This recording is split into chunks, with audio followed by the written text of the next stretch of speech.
Hey internets, it's Jake from Mini Terrain Domain, and this is Descent into Avernus, Road Warriors of Hell. This is our fourth session, Devil's Ride. And we will get into our game in just a moment. We're going to have a couple of really quick announcements, and then I'm going to turn it over to our Dungeon Master. First off, just a reminder, you can watch the VODs of all of our shows over at youtube.com/mini-terrain-domain, including the recently concluded Darkness Outside of Broken Branch, Call of Cthulhu trilogy. That was our friend Carrie's premiere turn at being a game master of any RPG. And she took us all on a brilliant adventure. Dwight, Karen, and I were a part of that, as well as some other wonderful friends. So please check that out. Also, a reminder that there will be no Dawnbringers on Thursday because Dawnbringers is on hiatus until January. We recently announced that Dawnbringers, after more than 4 years, is coming to an end. You can head over to youtube.com/mini-terrain-domain and you can check out the finale trailer that we put up a couple weeks ago. It's kind of a cool summary of the campaign and the announcement of the final, the finale arc, The Rise of Ashardalon, coming in January. And of course, Monday nights you can tune in for our Scribes and Scrolls, the Candlekeep Mysteries. We just had episode 66 last night, and I'm going to tell you right now, don't go to Twitch and try to watch the VOD. We had technical difficulties galore. The VOD will be up on YouTube later this week, and you can catch up on that one as well as all of our other antics. I think that's about it for our regular announcements for that stuff. Real quick though, let me, remind you, let's see, right here, we've got soul coins. They are the domain tomes or domain dice for this particular game. We have custom soul coins or soul tomes, soul coins. I can talk. They work like all of the domain dice on Mini Terrain Domain games, for a subscription, a resub, gift, $5 tip, 500-bit cheer. You can give us these soul coins that we can use to gain advantage, reroll, or force the DM to reroll. It'll cost us 5 to do that. So keep them coming. It's a way that you can have a little bit of an influence on the game. And speaking of you, the audience, how you doing? We want to remind you that you matter. Your presence on this earth makes a difference. Whether or not you believe it, it is true. We say it before every game, but it doesn't lessen the importance of the message. It is something very important that you understand and know that while it is okay to not be okay, you do not have to struggle alone. At any time, you can come here to our chat and you can type in !help. And a couple of URLs will pop up. Findahelpline.com, or you can check out takethis.org's growing list of resources. There's lots of really good stuff on there. Excellent resources. The findahelpline.com, you just put in your location. Where in the world are you located? And it will bring up all kinds of social services and mental health and a variety of things that you may need, all right at your fingertips. Bookmark that site, save it for yourself, save it for a friend, and remember, you matter. With that, I'm going to turn it over to our Dungeon Master. Bye. Hello and good evening, everyone. It is time for us to journey into the blasted wasteland of Avernus, where we left off last, as you braved your way across a scorching battlefield between devil and demon. You made your way to a giant hand of stone in the sand, a giant cave you'd entered. Of course, you sprung a trap, looking for the Kenku brothers that lair within.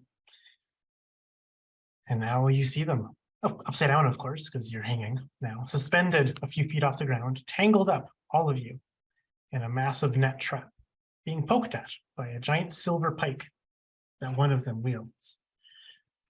The one that wields the pike, squawk. The other one seems to be chirping to themselves, speaking.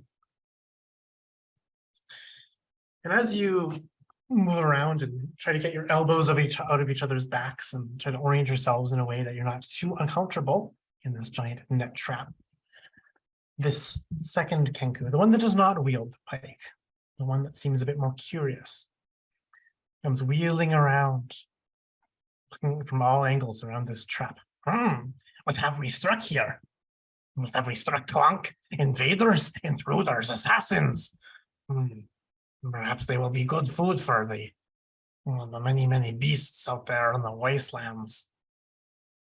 And then immediately, what's this? Wait, I know this face. The torch gets brought down to illuminate a face. The face of Lady Yael. It is Yalindra. Long time no see.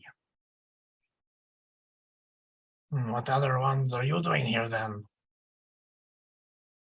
Clonk. Should we let them go? No. Squawk! Clonk says. No, we will not let them go. Not yet. They have many answers to give for our questions. And then you feel a poke, Zoe, as you get prodded by the silver pike. Clonk goes squawk aggressively at you. Listen, I don't have. You got my hands, you got my hooves. I really would appreciate it if you didn't poke. Clonk, no need for prodding yet. They are willing to speak, as for the moment. The prodding will continue, perhaps if they get too quiet.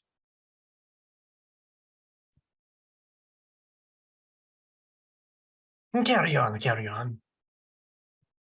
Chuka says back to you. We're here to try and find something, and she kind of uses her head to like gesture to Lady Yael with her horn. You said you knew her. It might have something to do with her. We do know her. She is Yalindra. How about you? Immediately, Plonk goes over to poke you in the side, Jacob, with the being prodded with the blunt end of the silver pike. I am not Yalindra. No, we know this. We know this. I want to know what you are doing here. Apparently hanging upside down. I know that the blood flow is good for speaking. Yeah. You know that you are in our trap, yes? Giving us the silent treatment won't get you anywhere. Yes, well, this hanging upside down is giving me something of a headache, so... You not talking to us is giving us a headache. Well, you said you had questions, so perhaps you could ask them. Well, we're waiting for your answers. That, as an action, I'm going to see who's it. The one that's been doing most of the talking, and the one with the pike. These are the two that I am going to talk to in their minds with my ability that I have now new. And it will last for 4 hours, as long as I want it to, as long as they're within 1 mile. It's Psychic Whispers. So in their head, I am going to say, it is hard to answer questions when one does not, hard to answer questions when one does not know what they are. We came seeking you, I think. You speak with a voice inside of our head. Curious. A telepath. I don't know if you could tell, but it hurts for me to talk. It hurts Clonk even more to talk. That's why he only squawks. Squawk!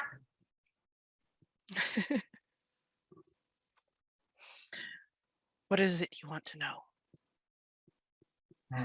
Friend or foe? If you are with Yelindra, you could be both, or neither, or one of the other.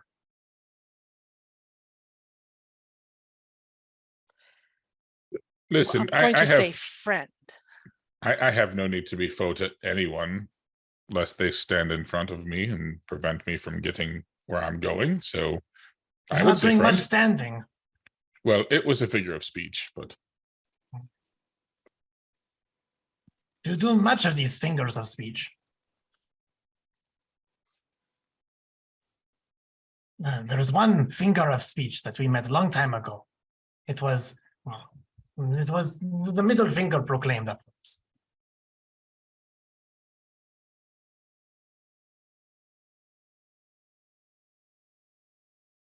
yes. Well, I do believe I answered your question, and we're not a foe. So can we get down? What are your weapons? What of our weapons? What is this net made of that we're caught in? Rope. It's like twiny rope that's old. Yeah, Hepzibah's gonna pull bloodstained. out her dagger and start trying to cut it. Hey, no cutting, no cutting. Well, then let us down. Go get the knife. Squawk. And Clonk comes over and yanks the knife out of your hands.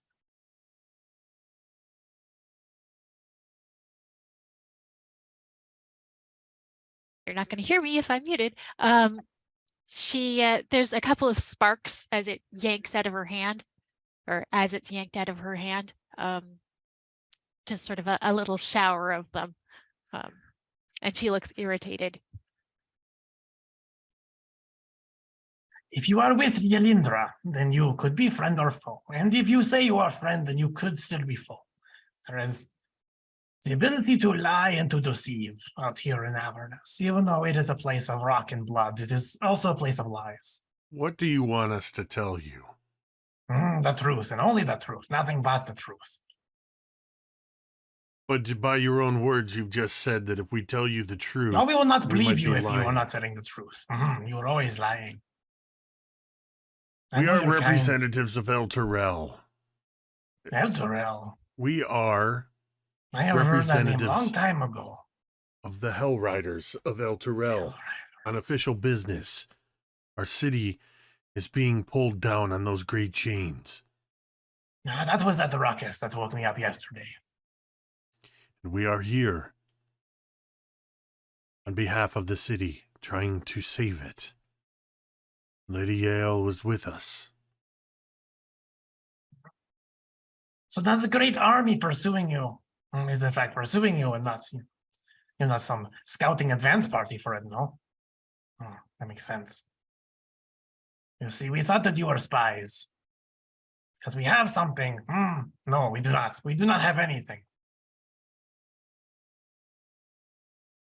The truth be told, it's you that we're looking for. Us. Or me. Or him. Squawk. Both? One. Both of us. Not sure, but Well, we are two birds of a feather, you know. if we were spies,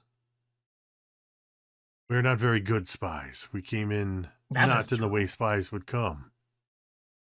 We came in here quite boldly. With weapons sheathed. This is true. If you have come seeking us, is it to seek our blood? Or to seek our friendship? Or our... What do you seek us for? We seek the Lady Yale's memories, I think. Not within her brain? Oh. Oh, Chuka remember. Clonk remember. Okay. We will get you down. We will get you down. Just and immediately Chuka's like starts fumbling through his apron. It's like his blacksmith apron, trying to like find. He pulls out eventually like this big set of like pruning shears. And you're like, okay, hold still, do not move, or I will get rid of fingers. And whoosh, comes down and undoes a bunch of the bonds of rope and becomes spilling out onto a big pile onto the cavern floor. Yes. It's very awkward for us to meet in this way. Nor for us to meet at all. But welcome to our cave, to our home. This is Fort Knucklebone. Why is it called that? Did you saw it, right? Because it looks like a fist. Yes. Okay. Squawk. I am Chuka. This is my brother Clonk. He does not say much. Squawk. Can Clonk say anything like in his mind that Jacob would be picking up? No? Okay. He squawks in his mind too. You have come a long way.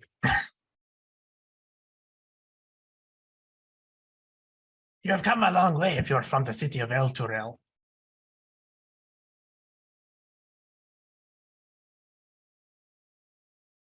But you come seeking us, Yes. our memories. I know why she has no memories.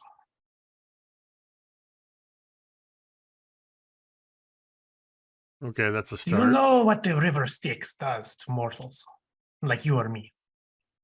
I don't know. Would we know that? You take a bath in it, you submerge yourself, you lose your mind. You lose your memories.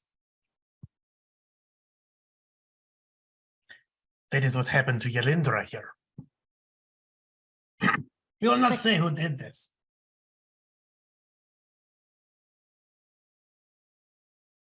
But alas, Yelindra has been here before and we have met before.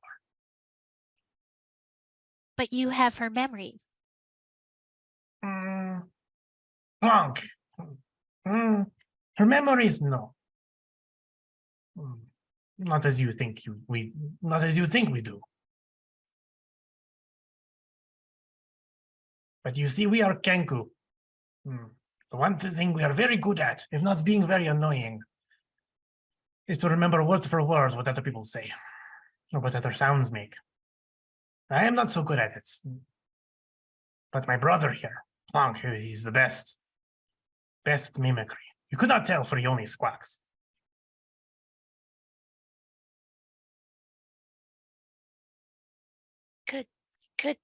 Could you reenact the last thing with Lady Yael here? You wish it would take some effort to remember the memories, but of course, if Clonk decides to do such a thing, then it is up to him. I'm not my brother. Zoe will kind of lean over to kind of look at Clonk and be like, I would really appreciate it if we could see this, so maybe we can get a better idea of where we're going. I'm Zoe, by the way. Clonk squawks at your direction.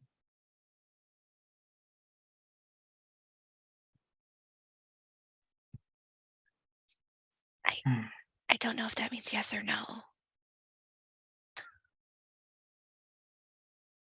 Chuka turns to Clonk and starts whispering, you know, they are going to continue to bug us if we do not give them what they want.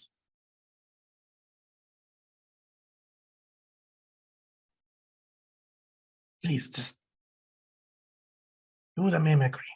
Tell them what you heard, what we heard, so many centuries ago. Squawk! No, not the squawk. I know that we heard many squawks. Do you not remember? Look at her, Yelindra there, the one with the long ears. Remember how we did that.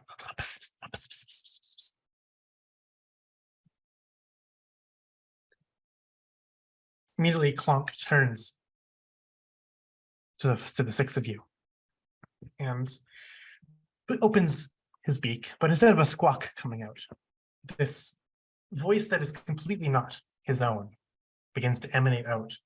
It's an ethereal elven voice, one that you've heard many times before. That belongs to Lady Yael behind you. It seems to be one part of a back and forth speech, as if she's talking to someone, but you only hear one side of the conversation. Please, I am beleaguered. I have to make it home. I have to get reinforcements. This battle's nowhere near from over. My champion needs to be rescued. Her sword? Yes, I have her sword. It's buried out there. Buried in a fracture of paradise. It was a holy ground I found. It was like a great temple, but it's fallen to pieces. Out beyond the wastes, way beyond here. What do you? Yes, that one. And that's when Clonk stops speaking and squawk again, once more at the end. It would help if we could hear the other half of that conversation, like the other side. I'm assuming it was you that she was talking to. No, it was not me, nor my brother. Oh. A cousin then? No, thankfully not. A bit too dastardly to be a good cousin. Dastardly. Have you met the devil before? Maybe? We'll take the most evil devil you know. That pales in comparison to this one. This one is named Gargoth, a pit lord of hell. Lady Yael mumbles to herself. You can hear it, Aeolian, next to you. Gargoth unfolds something. It's a note. It looks weathered and old from time. I know this name. If you lean over her shoulder, Aeolian, you can read this little note. It's small, it's faded, it's wrinkled. It says, "Welcome home." And at the bottom, it's a signature, Gargoth. You know this name, my lady? I've been trying to find Gargoth. I do not know who this Gargoth is, but hearing that they're a pit lord is not what I at all had imagined. That it was some suitor or some fancying admirer up above, but I should put all those romanticisms to the wayside.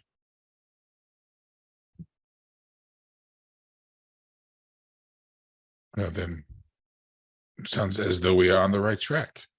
We must continue on. So then you wish to go see Gargoth, then? That's not a good idea. I think we need to find where she was talking about putting the sword. Well, if she told Gargoth, he may already have it. I was about to say, I have to agree. If she had spoken about it with this pit lord, then we might be in a bit of trouble. It is true. I mean, after, well, Gargoth did go out to find this fragment of paradise out there in the wastes. Left us behind, said, "Build me an army." And of course, you can see what we have come up with in the meantime. It is slow, it is lumbering. And Chuka gestures behind him with this giant amalgam of demonic flesh is lumbering about, plodding and lumbering. It's fidgeting and kind of playing with some of the tools. It begins starting a fire. No, no, no! What are you doing? And the Kenku runs over to stamp the fire out. This is our army, Stitch. It is very, very smart and strong and a capable warrior. We are also building war engines for gargoyles for this army. As you can see, here is our pride and joy, the devil's ride. Gestures over to, it looks to be this massive, rusty scrap heap of what looks to be like some kind of like war engine vehicle. Something that you've probably never seen before. Is this a wagon or a chariot? It's a horseless wagon. What is this? Is it over there behind that pile of junk? Nothing here is junk. Well, that It's all big useful. pile of metal. The war engine? No, it is. Oh. This one. Bang, bang, bang. How does you it can- work? Does it fall on them? These are wheels. Oh, how? There is the infernal engine inside, which is powered by soul coins.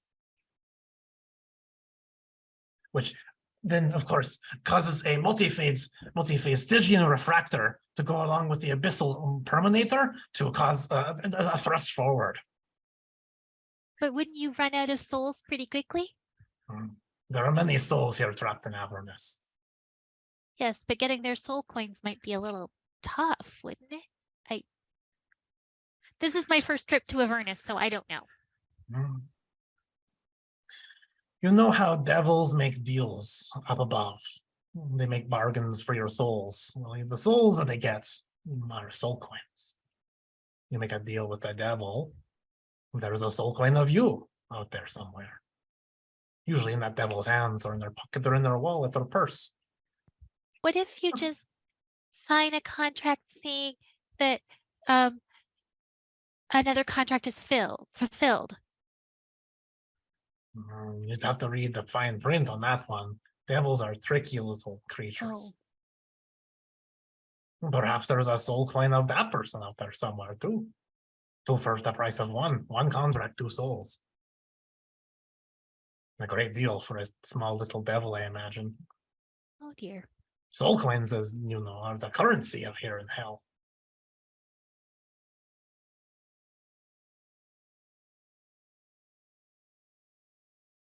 Of course, currency can be robbed. It can be bribed and plundered. And that is what we do. We are not devils. We cannot buy souls from people above. Instead, we hunt devils down and take their soul coins and use it to make our machines go roar. Oh, they roar? They do. They rumble, they roar, they growl, they rage. But are they fast? And do they are fall very apart? fast. If someone else were to have made one, yes, it would fall apart. But me, I am expert engineer when it comes to infernal machines. It would not fall apart. Do they And if it does, I can fix it. Well, we go. Does it float? No, does it explode? If you run it into a cliff fast enough, perhaps. Kaboom! If you get too damaged, the parts inside will become unstable. Yes. Kablooey.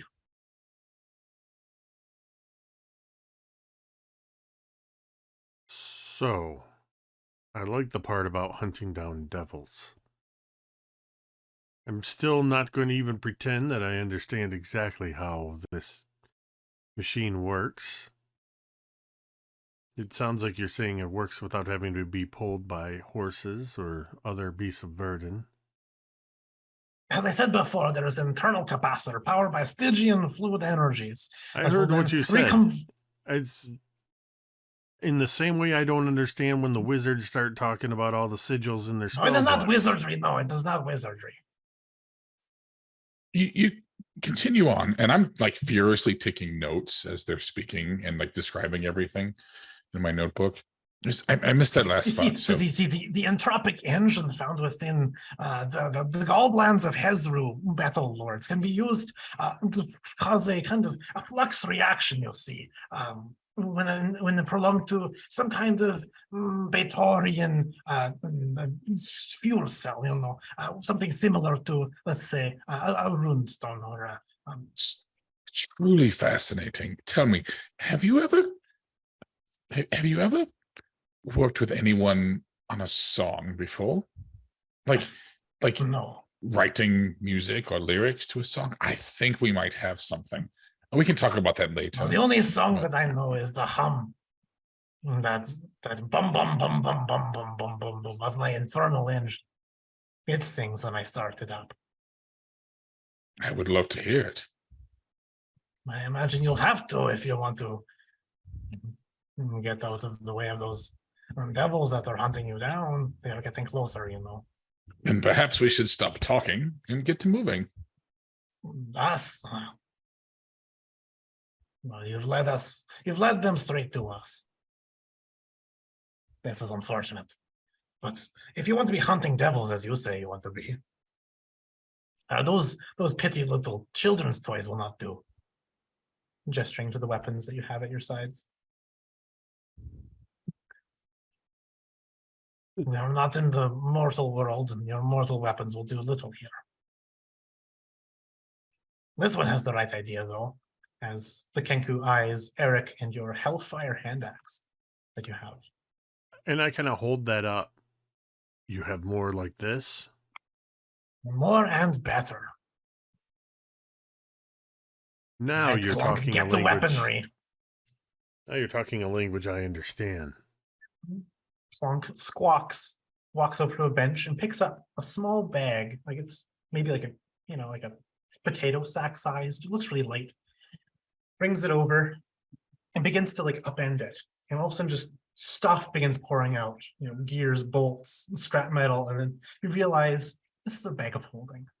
As just more than what's allowed to be inside of this bag comes pouring out. As there's even like a decapitated head kind of rolls out there too. A bunch of stuff. This is a good weapon. Holds aloft a silvered cleaver.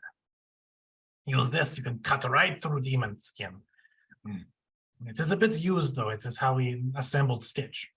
But if it can cut through demon and devil, it can cut through your foes. Oh, this one. I was trying to figure out how to attach this one to the devil's ride, but you see this part here is a bit broken. I was able to scavenge it off of another warlord, another infernal engine. But we use it handheld here. Perhaps it's too heavy for us. You can have. And hands over this weirdly jury-rigged together harpoon gun? Question mark. Oh, and this one, if you are a good shot, neither me nor my brother are good shots, but if you are, well, this one will be a good one for you. You see, you put in absolutely nothing in the top, because this is not a normal musket. No. Instead, you conjure a little bit of a conjuration over the top, with a little bit of your own blood, and kaboom! It explodes and fires.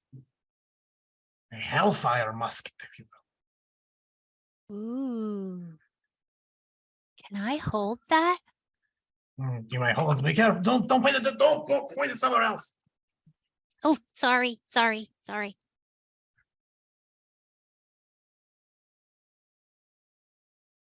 This is pretty.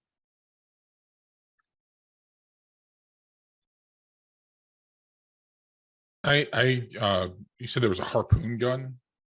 Mm-hmm. Yeah, I reach for that. Yes, this does appear to be something that I could use from a distance. I'm not one for mucking it up in the middle of a fight. I have seen it used before we were able to disassemble it off of the machine. It is a meat hook. Meat hook. I've put it in the chat here. Okay.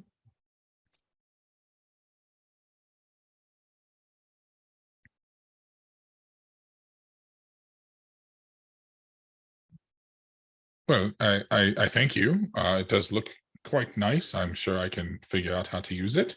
It's very heavy. It is quite heavy, yes, and I'm not very strong, but I'll make do.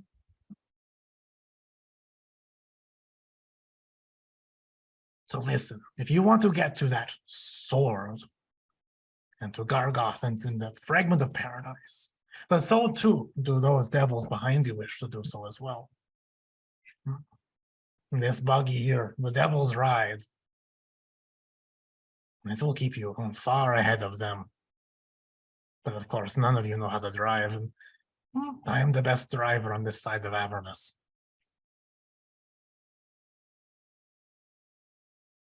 What about on the other side?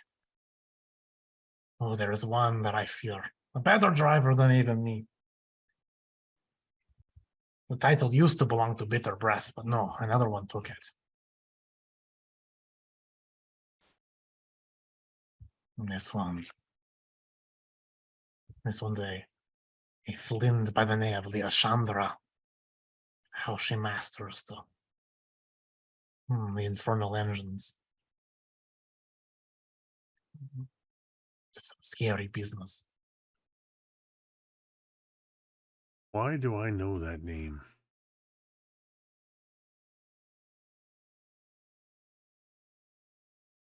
I'm trying to remember, DM, if that is character or player knowledge that I know that name. That is both knowledge. Okay. Leashandra is the name. I know exactly who it is. I just couldn't remember if it's me remembering it or if it's Eric remembering it. Yes, it'd be character knowledge. Okay. We've met Leashandra. If you emerge one piece. You can't say the same for the jackals that were with her, but we parted It ways. seems I doubted you too much as a fighter. You haven't seen us fight. Very well. So you're saying we need to find this Leashandra again? No, I'm saying avoid Leashandra. Oh, This one here asked who is a better driver than me on the different side of the I world. see. On the other side of the Styx, perhaps. I'm trying to call my boast of being the best driver.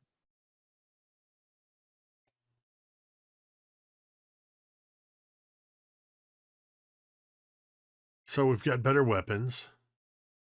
We know we need to go talk to this. I forgot his name already. Garoth? No, well, Gargoth is Gargoth. probably already there. I know that he was struggling to get into the finding the sword. But that is not our business anymore. We are free birds now. You weren't before? Of course not, no. How do you think we live so long? I don't know. How long have you lived? I am 536 years old. Dude, you're old. You don't My look, brother is older. you don't look more than a you don't look more than a day older than 420. No, I thank you. It's because I've cleaned my feathers.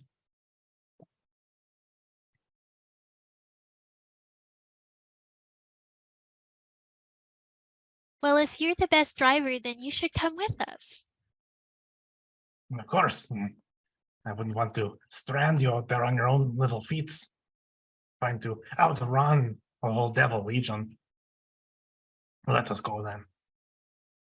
I know of this fragment of paradise that you are seeking.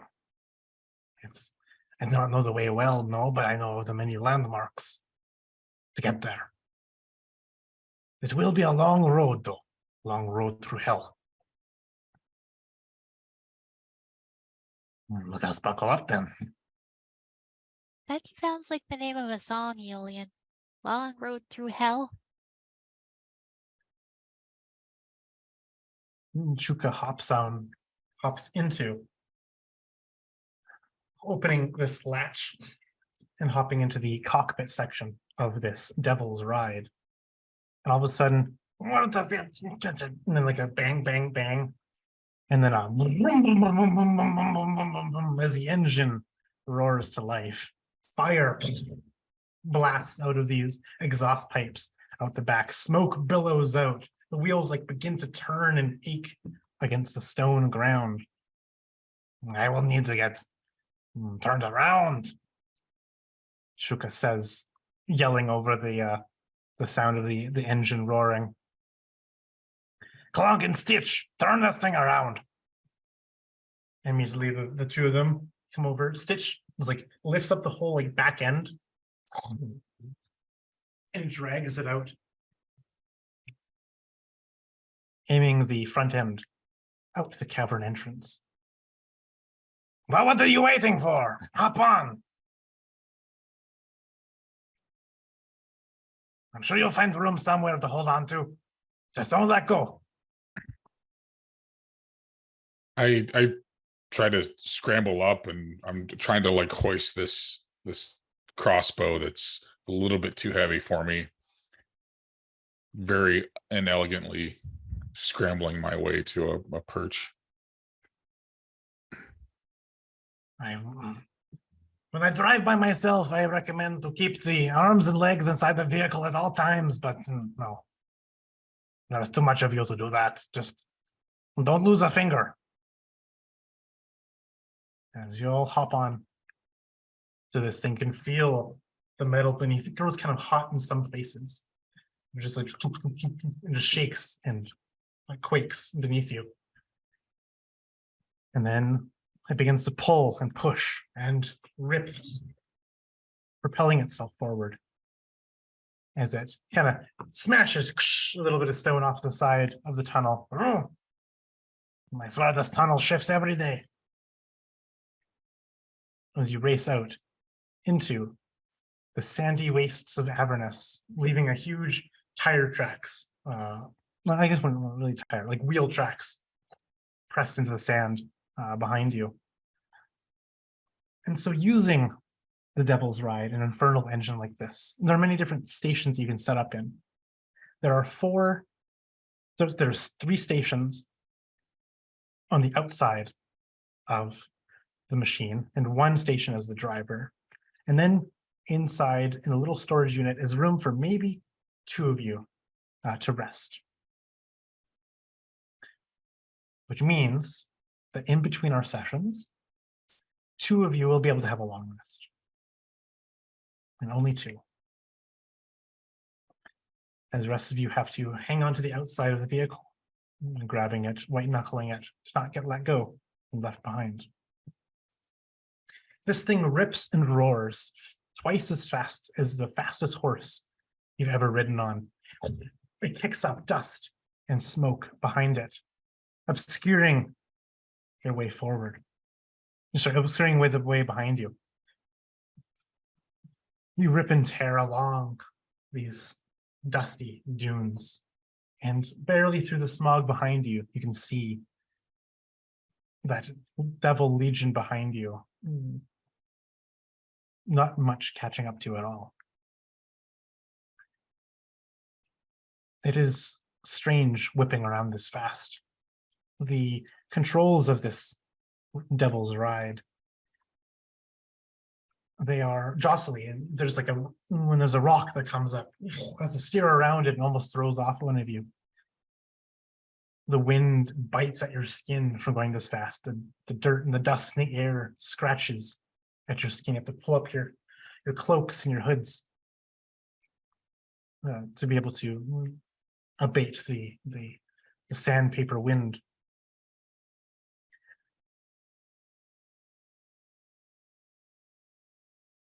And then, after what seems to be a long time of this, after a short rest for 2 people who are hanging out down below. So what do you think of this? Chuka yells out up top.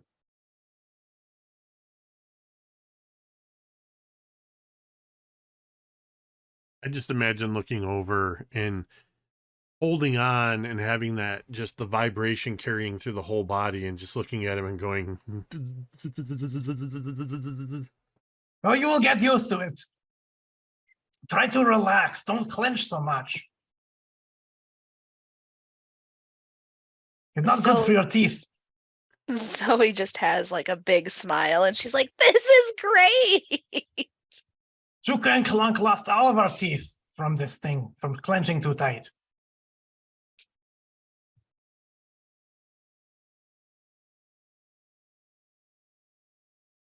I'm glad you're enjoying it. Listen, as we race around here, we are prime targets. There'll be others, more bloodthirsty than you, that want to seek us out. Destroy our machine and take our soul coins, our fuel, and scavenge our machine. Probably kill us or try to sell us or something. Just a heads up. It's like pulls down a lever and another kick, racing you forward.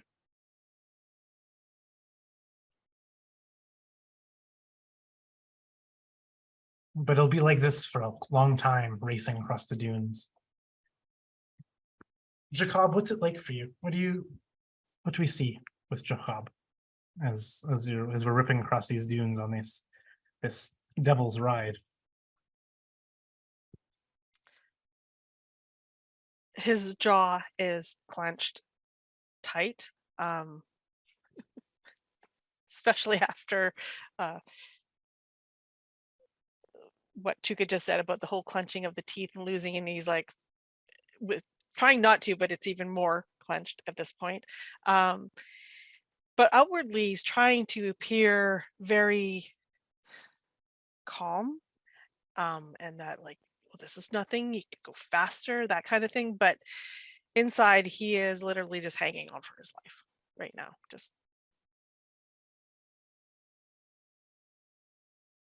terrified watching everything go by so quickly.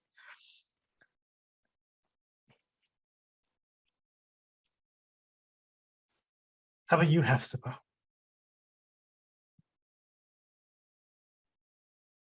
Hepzibah's tired. And that battle before we got to the Kenku cave really did a number on her, and she takes the opportunity to have that short rest. Yeah. You try to get whatever rest you can inside this cargo hold. As you try to lean up against like bits of scrap and disassembled machinery and other things that you really don't want to know what they are in this kind of dark cavernous area. Yeah, As you and while take the she's short sitting rest. there, she's kind of got the musket and is kind of poking at it, trying to figure out exactly how it works. And think whether that or you not it's something accidentally- that she can figure out how to use. I think you figure out how to work it as you accidentally fire it, and all of a sudden there's like this. You launch, you fire this musket. All of a sudden there's a small little hole in the hull, going outwards, Oops, and then all of a sudden a squawk on the other side of that hole. sorry. Watch where you point that thing. Don't fire it indoors.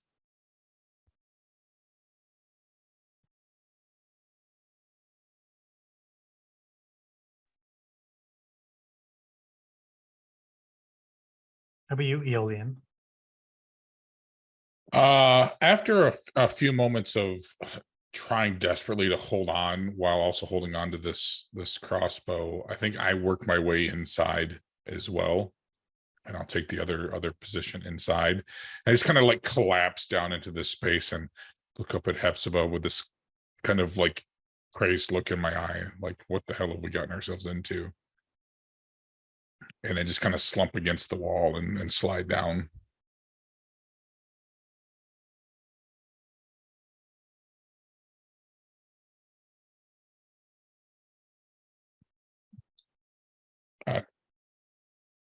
And don't really know what what we're supposed to be doing. I guess I'll rest. This isn't really my forte. I'm a performer, not a fighter. Well, I think we need to rest while we've got time. Yeah, yes, indeed. And I'll try to just. So is it just a room? Like there's nothing in here? Yep. So I'll just imagine squeezing in with a second person into a Mhm. small trunk of a car. Okay. Yep. So Like I your, will. your feet are like pressed up against a wall. Like there's something weird shoving into your back. I will reach into my satchel and just try to pull out an extra piece of clothing or something to give some semblance of comfort under my head as I try to get some rest.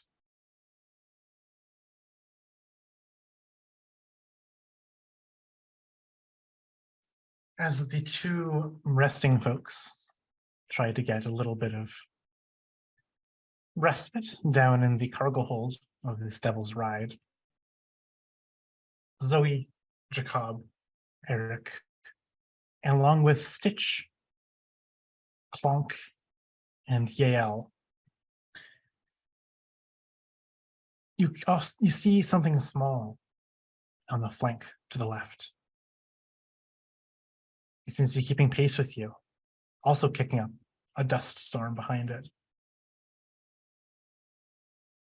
It seems to be getting closer.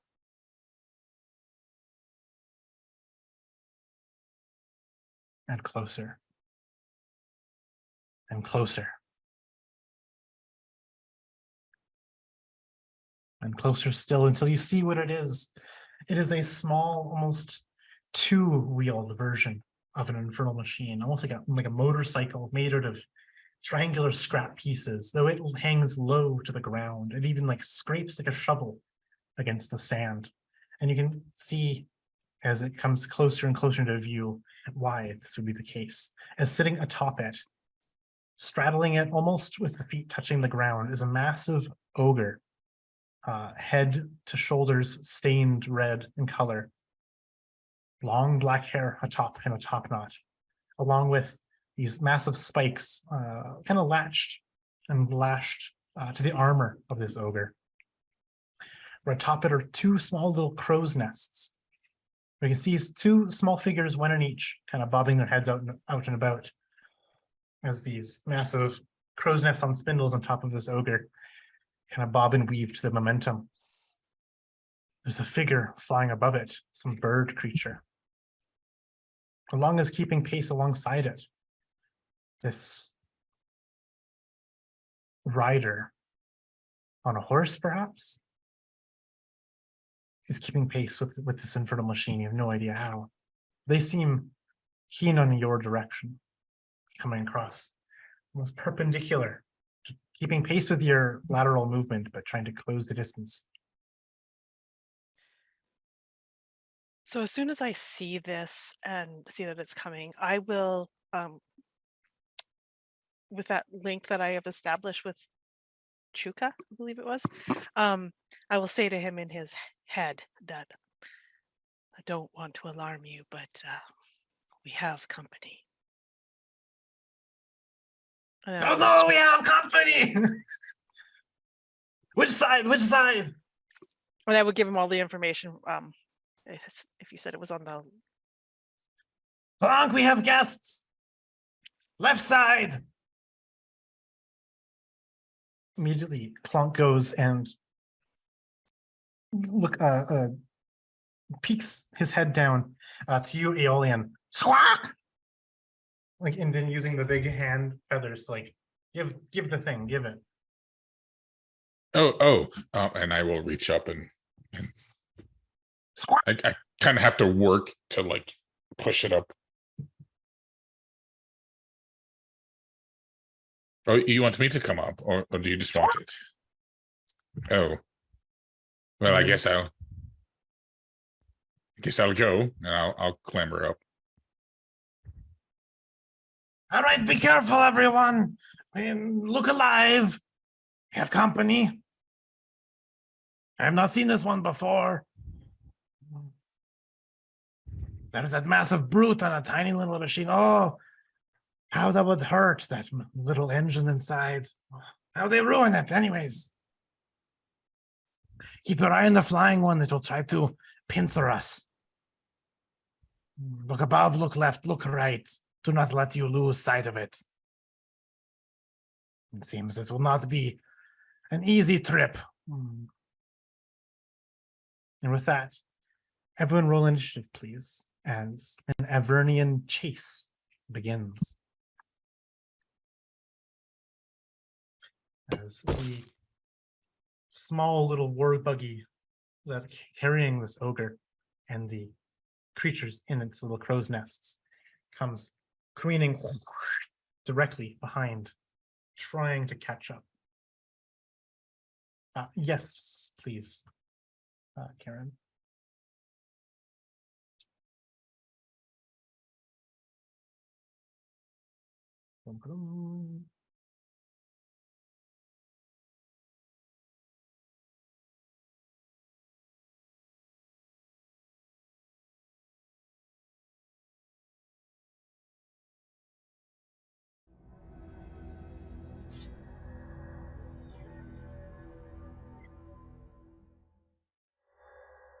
Oh, sweet.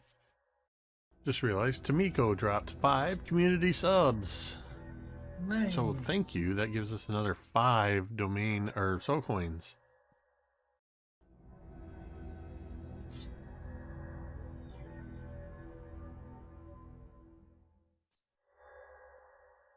Okay, so we have 14, 43.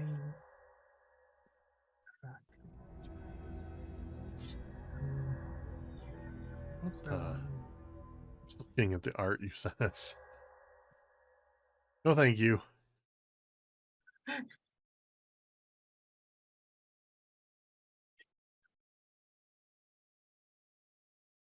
Stitch 3, perfect. All right. That flying being.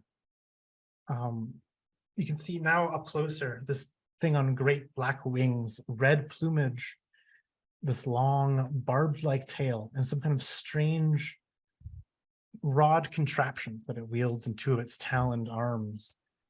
It flies over top of you. The big black wings kind of blotting out the dusty sun above. And from the tip of that strange contraption, this staff it wields, a huge gout of flame races out, licking the whole devil's ride from back to front. Everyone, please. Everyone, make a dexterity saving throw, please.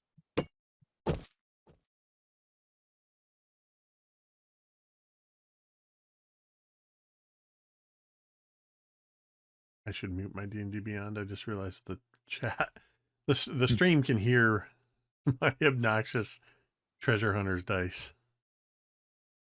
They sound awesome, but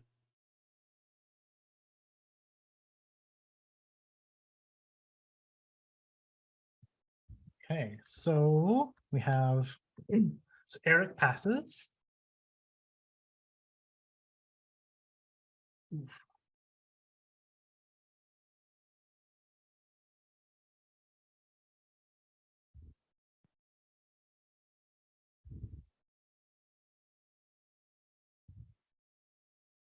Okay, so we have 1, 2. Okay, so Eric, you can take 7 points of fire damage. Aeolian, 15. Hephzibah and Clonk each take 15 fire. Chuka will take 7 from the cover of being inside of the. Well, I guess Hephzibah, you'll take 7 as well because you're covered from inside the thingy. Chuka takes 7 from cover inside the thingy. I also have resistance to fire. Yeah, you'll have it again then. Okay. Jacob, you'll take 7 fire. Stitch will take the full 15.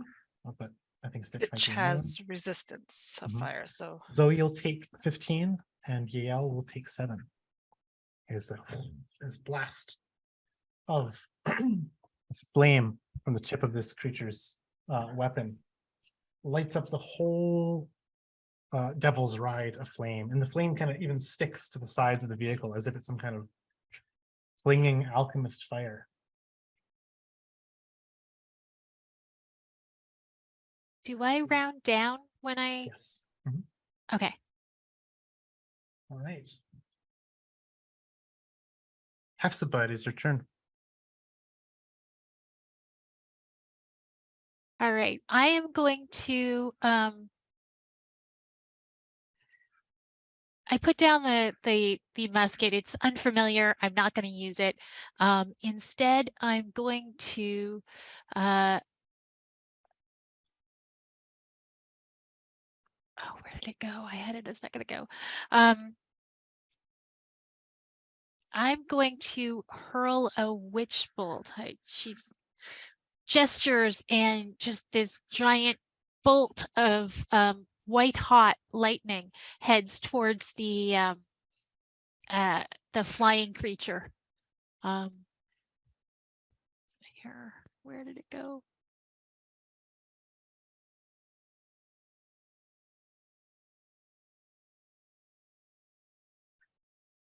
And it probably, I don't know what their AC is, but I rolled a 10. Yeah, 10 will not hit. Yeah, it goes wide, and probably because she's trying to do it while staying in the cover of the storage area.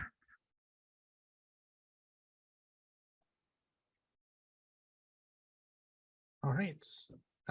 Chuka has to spend his turn steering the war buggy. Oh, sorry. Hefzibah, at the end of your turn, please roll a d20.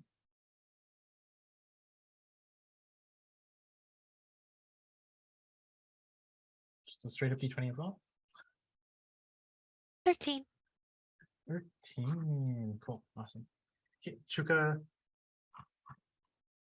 Oh yeah, Chuka is spending his turns steering the machine. So you can ignore him. Eolian, it is your turn.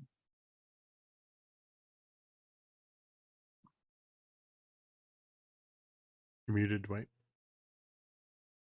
How far away is this thing? The bird creature is about 20 feet in the air above Okay. your devil's ride, and the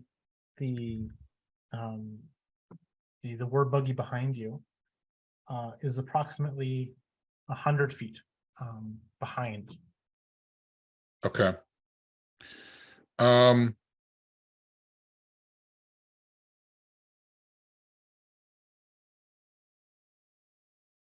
Yeah, I'm just going to awkwardly arrange the meat hook and fire it at the bird. Ooh, okay. Ranged attack for them. We're able to add the meat hook to your Yes. sheep? Yep. Yes, awesome. That is a 17 to hit. Ooh, that hits. That is going to do 9 points of piercing damage. Okay, it's magical piercing. So it bypasses the resistance.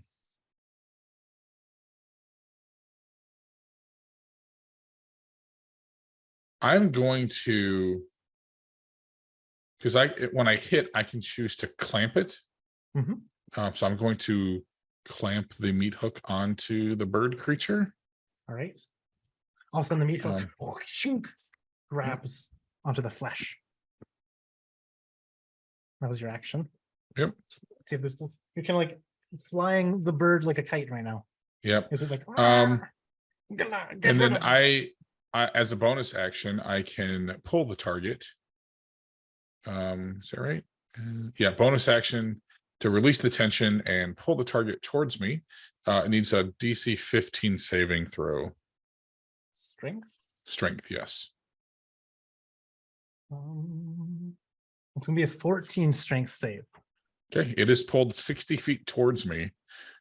So I think that I just like wheeled this thing up and fire it at this bird, and it clamps on, and I'm like pulling things. I'm not quite sure how this works. And all of a sudden, this bird is now right in front of me. Also, Yeah. the cable comes back, whoosh, we're whizzing back, and slam the rock slams to the ground on top of the. It's It so looks it's like on you're right the where you're on the standing. yeah, and I just my eyes go wide. I'm just kind of standing there holding on. Oh shit! And that'll be my turn. So All right, roll a d20, please.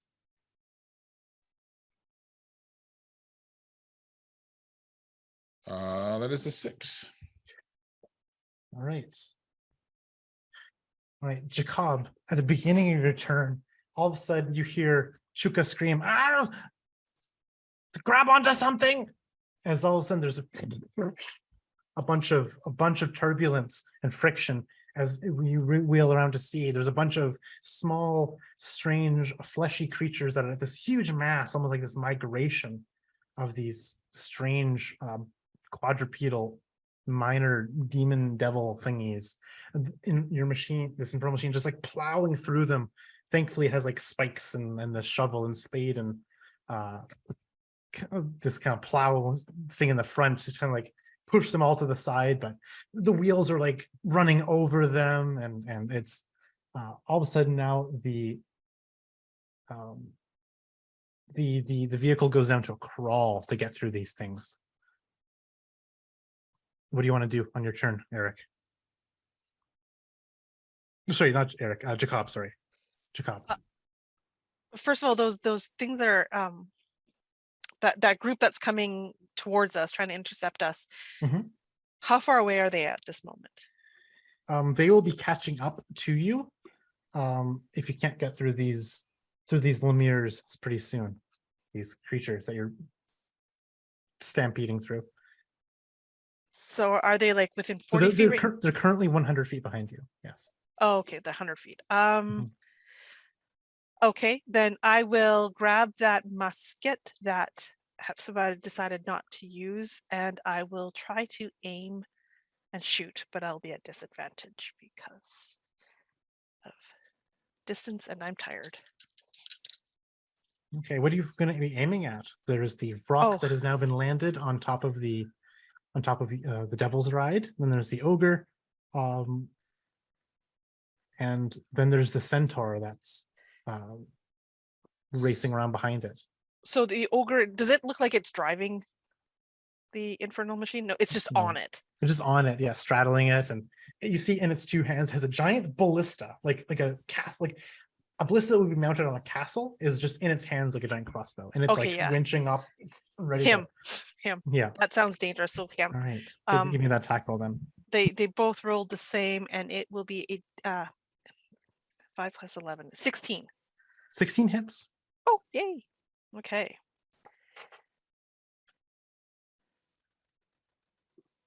And I'm assuming my sneak attack does not work on this. Nope.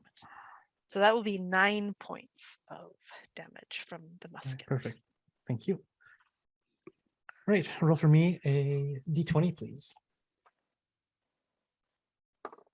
15. All right, thank you. All right, Eric, it is your turn. As Aeolian brings down the bird creature with this weird grapple crossbow thing, and it slams down, I'm just gonna grab the I'm gonna grab the Hellfire hand axe off my belt. And sort of this is in that same moment, seconds after the gout of flame has sort of washed over us, which pissed me off. So I'm going to rage, as the glow in my eyes just intensifies, and I'm going to attack the bird thing that's now on the top of the thing. Just kind of holding on with one hand and just taking this axe and just,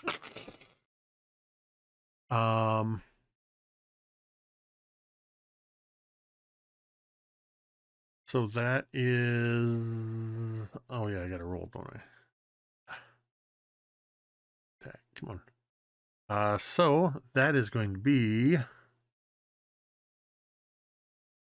23 to hit. That hits. So that'll be 7 points of slashing damage. Just looking at the Hellfire qualities, I think that's it. But because I am raging, and come on, sorry, D&D Beyond is acting up. I also have Divine Fury, which allows me to push an extra d6 of radiant damage into that attack. Max. So 1d6 plus 1, so that's 7 extra radiant damage on top of that. And that's what action and bonus action. So that is all I can do on this turn. All right, roll a d20 for me, please.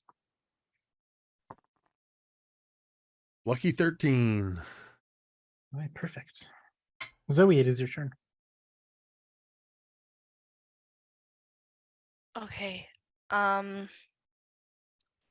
So first thing Zoe's gonna do with her action is she is going to use her channel divinity preserve life. She is going to give herself, let me make sure I count right. She is going to give herself 10 hit points, leaving her with 5. Which she will, because everybody's within 30 feet of me, correct? Okay. She's going to give the other 5 to Eric.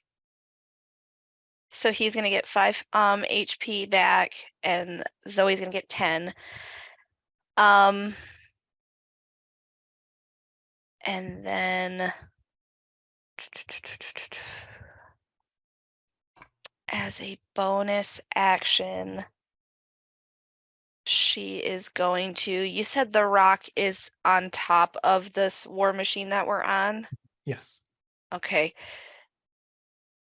having been grounded by the meat hook. How far away from us would that be, with us being on like the sides of this thing? How far would that be? Oh, within like 5 to 10 feet. Yeah. Okay, coolsies. She's going to cast a spiritual weapon with her bonus action. And it's just gonna look like a big long sword, and it's gonna be like right up against this rock.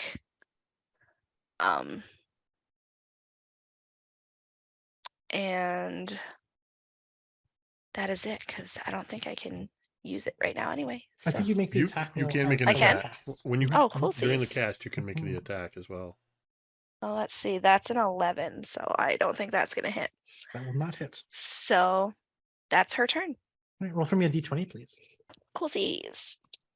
That is a 12. All right. Thank you. All right, from the tops of the little crow's nests on top of the giant spears, shooting from the top of the ogre, you see peeking up above little goblins also dyed their heads into their shoulders with red. They peer up over a little bit of a barricade and pling pling fire either a small crossbow or lob a javelin at you above. And so it's going to be so against Zoe, it's going to be 1 attack, and against Jacob is going to be the other. So he does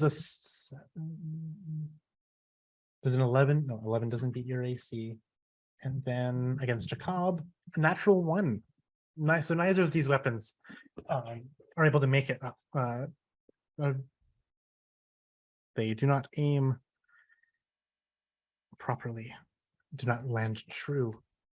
However, with this migration of minor devils that you're plowing through, impeding the movement of your war machine, the small little war buggy behind you is able to catch up and close the distance now to being only about 20 feet behind you. And then all of a sudden you see that rider. You realize that rider is not some person on a horse, but instead part man, part horse, though clad head to toe in this wicked hell-wrought plate armor, wielding this massive battle axe, comes careening beside, charging and using the momentum to drag this battle axe along the side, slashing two people that are on the right-hand side of this war buggy. I imagine one of those to be Jacob and the other one to be Eric. No, Eric, or did you want? Yeah. All right. It's gonna be 2 attacks. Once again, Jacob, one against Eric. Ooh, against Jacob, that is gonna be a 22 to hit. And then against Eric, that's going to be a 17 to hit. Yep. All right, cool. So Forgot to add my rage bonus to my damage. I will remember So that. Jacob, you're going to take 14 points of slashing, and Eric, you'll take 7 points of slashing. And I will have that to 3. I'm raging. All right. So that knocks Jacob out. Right. You fall unconscious. There are no rails on the Devil's Ride. Imagine, Eric, you have 1 dexterity saving throw to be able to reach out to grab Jacob before his body collapses off of the side of the Devil's Ride and crashing onto the ground and being left in the dust. Make for me, Eric, please, a dexterity saving throw to catch your companion. Because I'm raging, I get advantage. Ooh.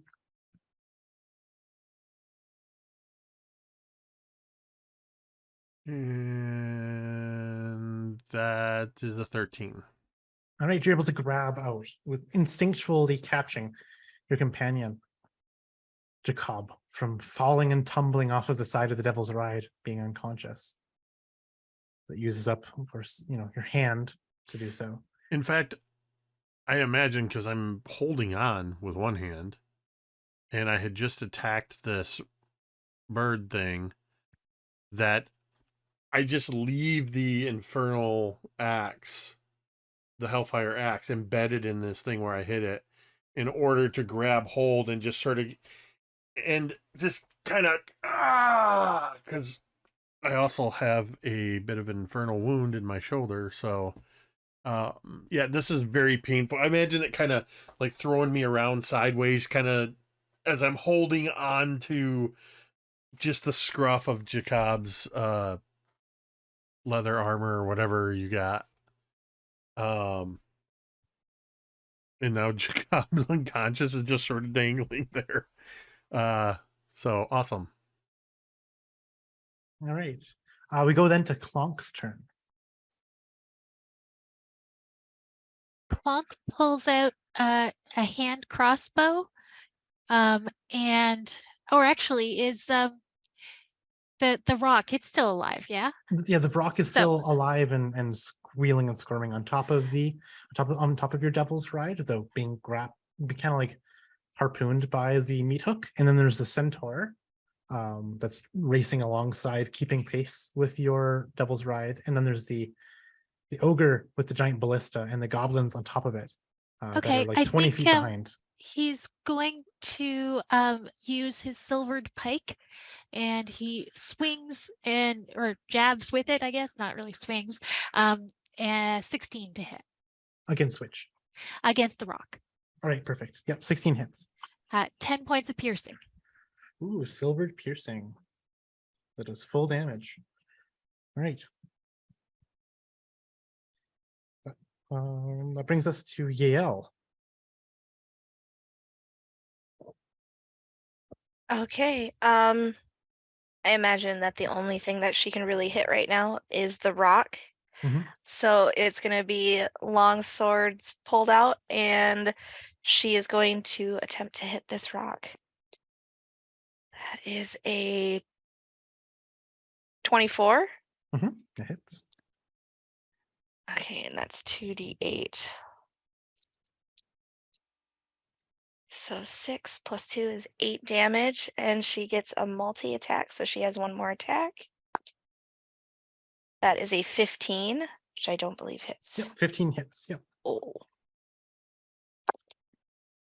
That is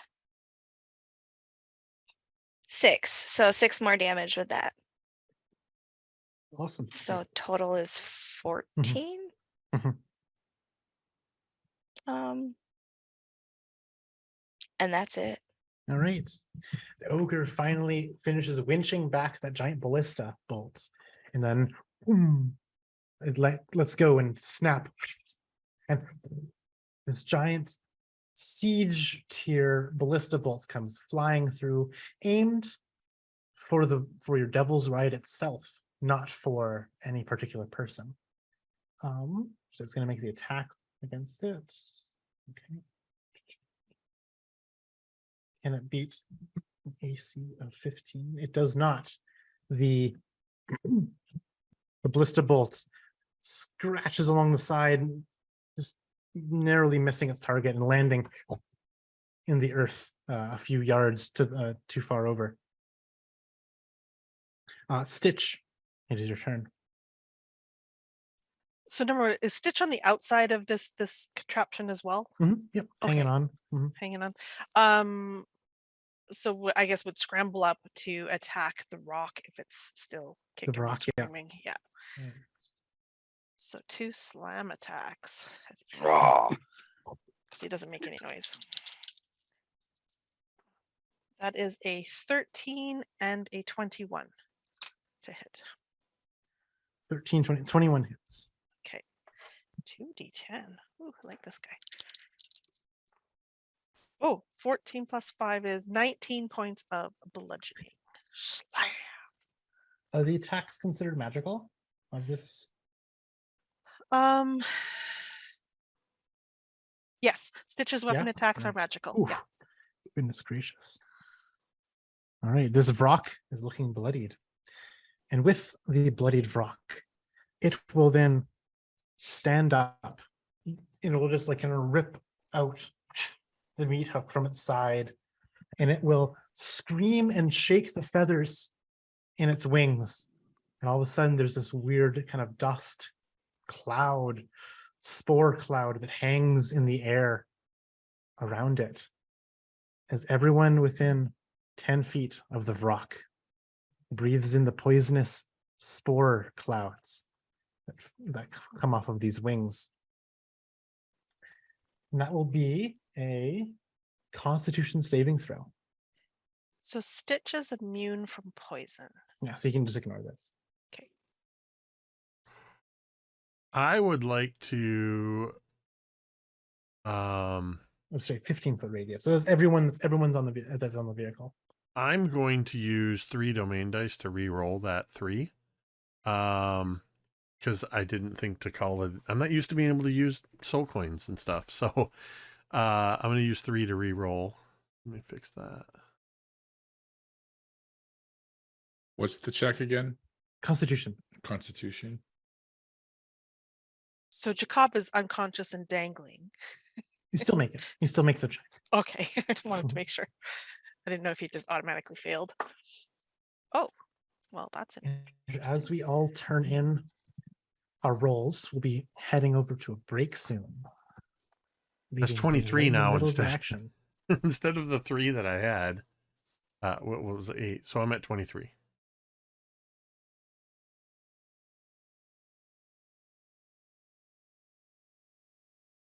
Sorry, did you say we were going to break? Did I miss that? Yes, we are. Yeah. I'm like, it got really quiet, and I'm like, Mhm. wait, I think I heard break in there. All right, yeah. So we'll go ahead and take about a 10-minute break. Please do stick around. We will be back in just a few moments.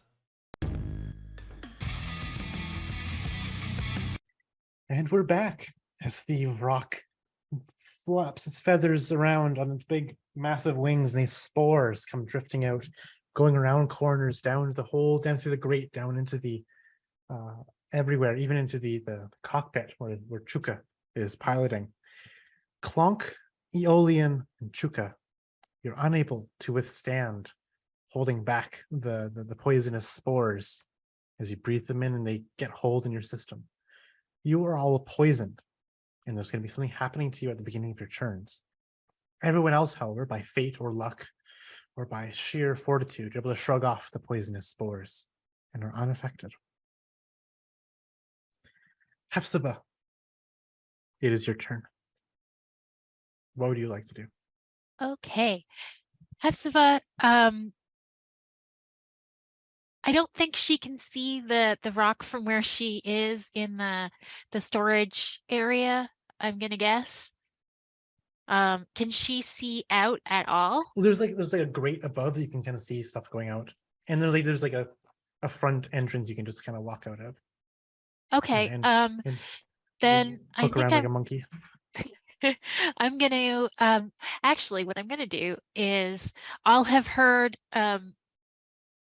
Eric well Jacob cry when he like went unconscious, and well I probably wouldn't have heard Jacob cry because Jacob doesn't talk, but I'm sure I heard Eric trying to grab and stuff, so I think Hephzibah will go and try and pull Jacob inside on her turn, and That can be your whole turn. You can grab Jacob and pull him into the cargo bay. okay, cargo can I spare the dying to stabilize him? Yeah. At the same time? Okay, then I will do that. All right. The dying has been spared. You are no longer going to be rolling for death saves, but you're still going to be unconscious. Chuka is going to take 10 points of poison damage at the start of his turn. And because he's poisoned, he's coughing.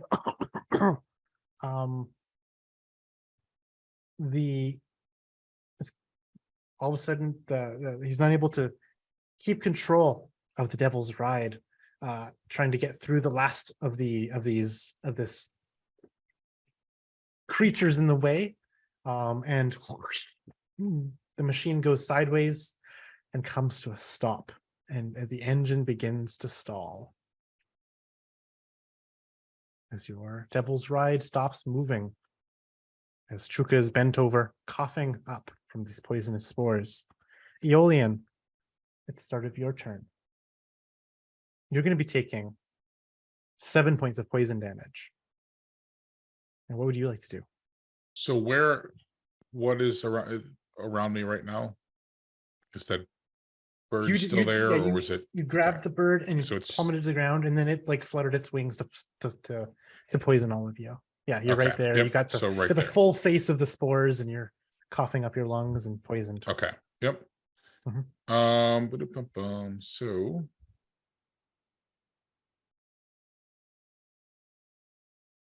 and that's not going to work either. Nope. Okay. I guess I'm just going to I will. Well, how do you handle changing weapons? Is that an action? Part of the action. Part of the action. Okay. So I'm going to switch from the meat hook to my Ikawa, and I'm just going to lash out at it, stab at it for a 13 to hit. 13 misses. Does not get through its thick hide. Then that is what I have.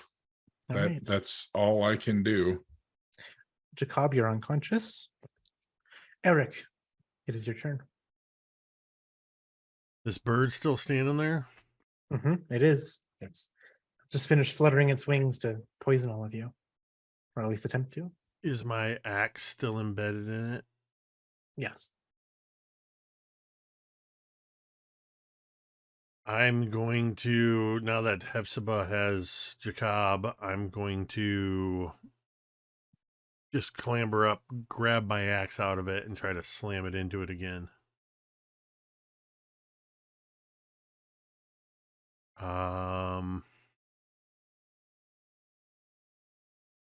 That is a 24 to hit. Ooh, that's a hit. So that's 7 plus 2 for raging. So 9 points of slashing plus 5 points of radiant damage. So 14. Perfect. And yeah, that's my turn. All right. Zoe, it is your turn. Okay. Zoe is going to pull out her silvered cleaver that she now has and try and hit the rock with it, I guess. That's what we're gonna try and do today. So that's an 18 to hit. Now hits. Let's see. So 8 damage. Mhm. And then for the bonus action, we're gonna do the spiritual weapon, which is a 19 to hit. It hits. And gotta look at spiritual weapons thing again. D8. So 8 more damage with that. And that's it. All right. The goblins atop of the ogre, as the bike comes rearing around to the front now, just like literally just hits a rock and flies over the remainder of those creatures that are now scurrying about and scattering because of the massive carnage of their companions behind them. The goblins now on top of the ogre, they launch another volley of javelinry and crossbow bolts. One's going to be at you, Aeolian. The other one's going to be at Eric. All right, against Aeolian, that's going to be a 22 to hit. And against Eric, it's going to be a 17 to hit. So it's going to be Aeolian, you'll take 7 piercing, and Eric, you'll take 4 points of piercing. So that's gonna drop me. Is that already halved the 4, or that's what I took? Unhalved. You can Okay. you can have it from there. Yeah.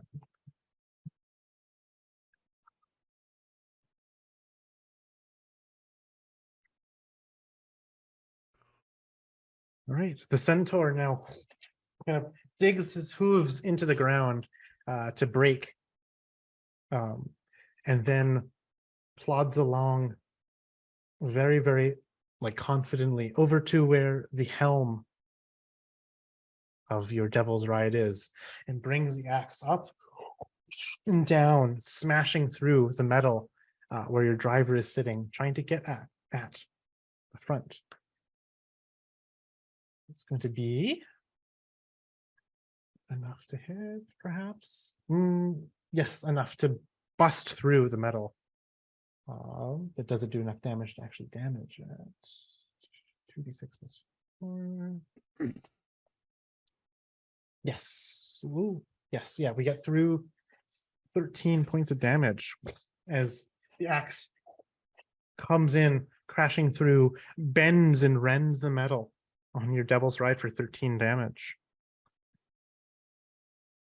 Narrowly missing. You can hear this, the little tiny little squawk as the centaur cuts off the top of the feathers of the top of the head of Chuka. Getting a little close haircut. Clonk.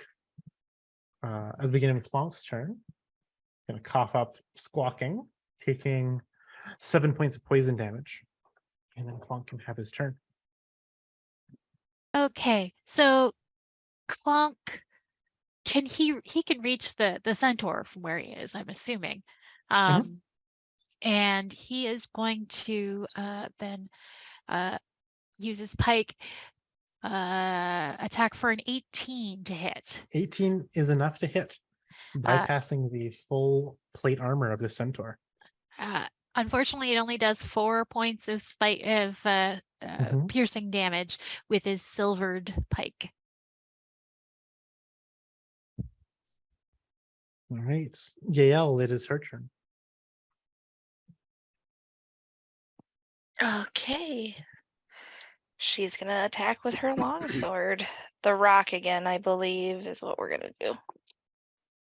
Oh, Maybe. that is a 12. 12 is not enough. Nope. So the next attack is another 12. All right. The Vrock is able to kind of grab and parry the blade, the blow of the sword with like the butt of this flamethrower type weapon they wield. And it clings and clings. Sparks kind of fly as they kind of do this back and forth parrying. The ogre winches back the ballista bolts and launches another one directly at trying to get a bunch of the people on top now. They see the Brock as being kind of surrounded. So it's going to be Eric and Clonk on top that are in the way. So this bolts +3 to hit. So against Eric, that's a 17, and against Clonk, it's going to be a 17. Hits both of them as the same ballista bolt comes kind of arcing through the both of you, as you're going to take so much damage. 13 points of piercing damage from this ballista bolt to both of you. Have that. Oof. Yep.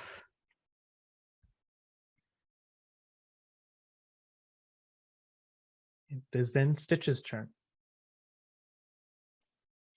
The rock is still Bloodied, but still standing. okay. We're gonna slam against it. Maybe not. Okay, so first hit's a 13, second hit's a 27. 27 hits. Yeah, so it's like a fake you out, bang. For 11 points of bludgeoning damage. All right. Is it still up? It is still up. Okay, so I guess Stitch would stick around. All right. I'm going back up to the top of the initiative. Vrock looking around. It's battered and beaten. Begins to fly up using his wings, kind of slashing through a section of the rope that kind of grabs it still with a meat hook. We get opportunity attacks. This will get opportunity melee. I was about to say. From those Total of you attack who- and advantage. Sorry, it'll be using action to disengage and then fly 60 feet up. Okay. So it'll use its action to kind of dodge away and not be able to attack this turn as it resumes its flight 60 feet up in the air. As it squawks out something in abyssal, which I imagine none of you can really understand. I do not. All right. Hafsaba and Aeolian. Well, I'm out cold, so I can't hear it anyway. So Okay, Yeah, I was Hafsaba, gonna say, you Jacob understand as this well, Brock to say to the effect of a bunch of expletives, along with keep them pinned down. I want them butchered, and I want their heads on spikes, and I want to eat their guts. And it says this like frothing with rage, as you can see the rock is like clutching at some wounds from all of your fight. Hepzibah shouts back, "Yeah, you and your mother," in abyssal. Because of course, as a student, she's only really learned the swear words. Hafsaba, it is your turn. Awesome. Okay.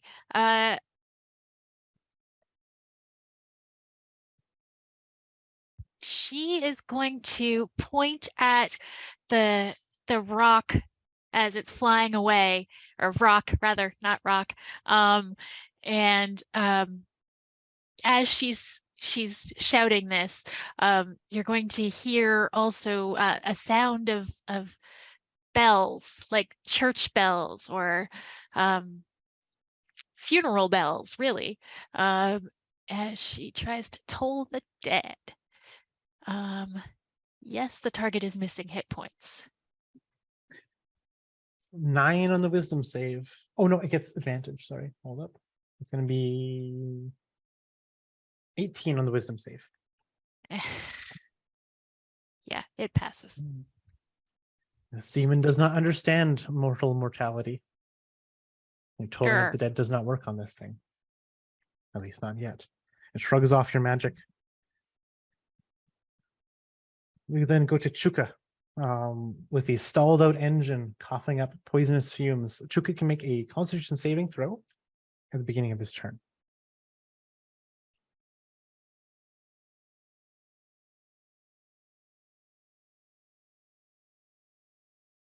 Sorry, what was that? One more time? Chuka can make a Constitution saving throw at the beginning of his turn, Constitution saving throw. Okay. and then is in the helm of the Devil's Ride with an axe inches from his head, trying to figure out how to restart the stalled engine.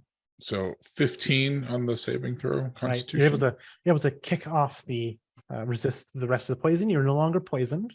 Okay. And you will no longer take poison damage from those spores. And what will Chuka do now? Now the engine is stalled. Can he do anything to get it restarted? Mhm. So yeah, I think that would be the focus there. Yeah. So- So he's proficient in Tinker's tools along with intelligence. Mhm.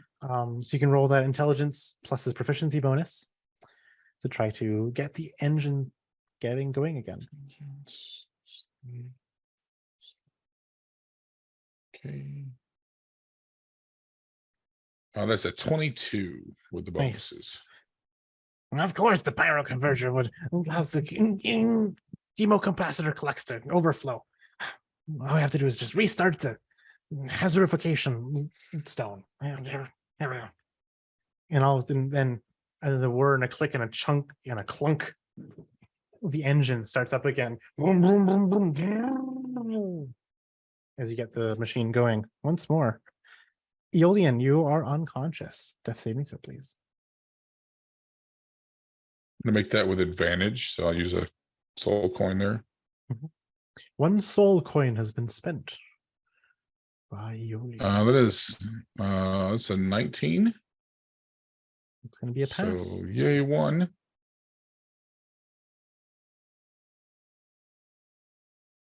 Okay. All right.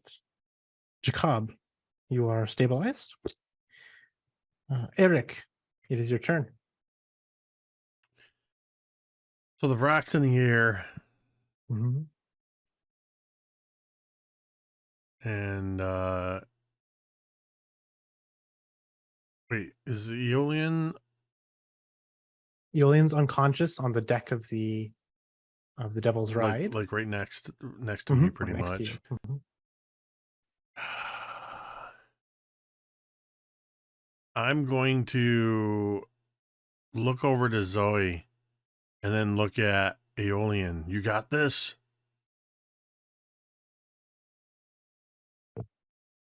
Always. And then I'm going to take a running leap off of the infernal machine at the centaur dude with the straight up like Brad Pitt out of the whatchamacallit with the axe over my head, just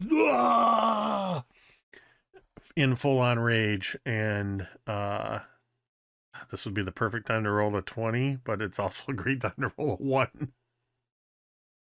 Here we go. It is it's a 19. It's a 25 total to hit. That will hit. So that's going to be 6, 10, 12 slashing damage plus 1, 2 radiant damage. Okay. And if that attack will allow it, and I'll roll athletics if you want me to. My intent was to basically land on this centaur's back. Yes, you do that. You are on the centaur's back with the axe lodged deep into one of the cracks of the plate armor. All of a sudden, the centaur kind of like wheels around trying to get at you, but of course the spine can only articulate so much. As you'll soon enter a rodeo, as this horse will gonna try to buck you off. That is Eric's turn. Zoe, it is your turn. Okay. So let me just make sure of something. Is Zoe close enough to touch Aeolian, or does she Yes. kind of have to move? No, Okay. you just She is going to oh,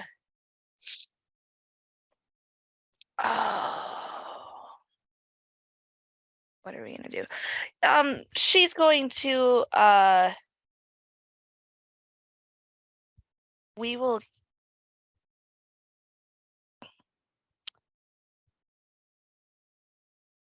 do this. Spare the dying on Alien. I am going to do healing probably on my next turn. Just to be safe. Because we don't want our beautiful bard to die.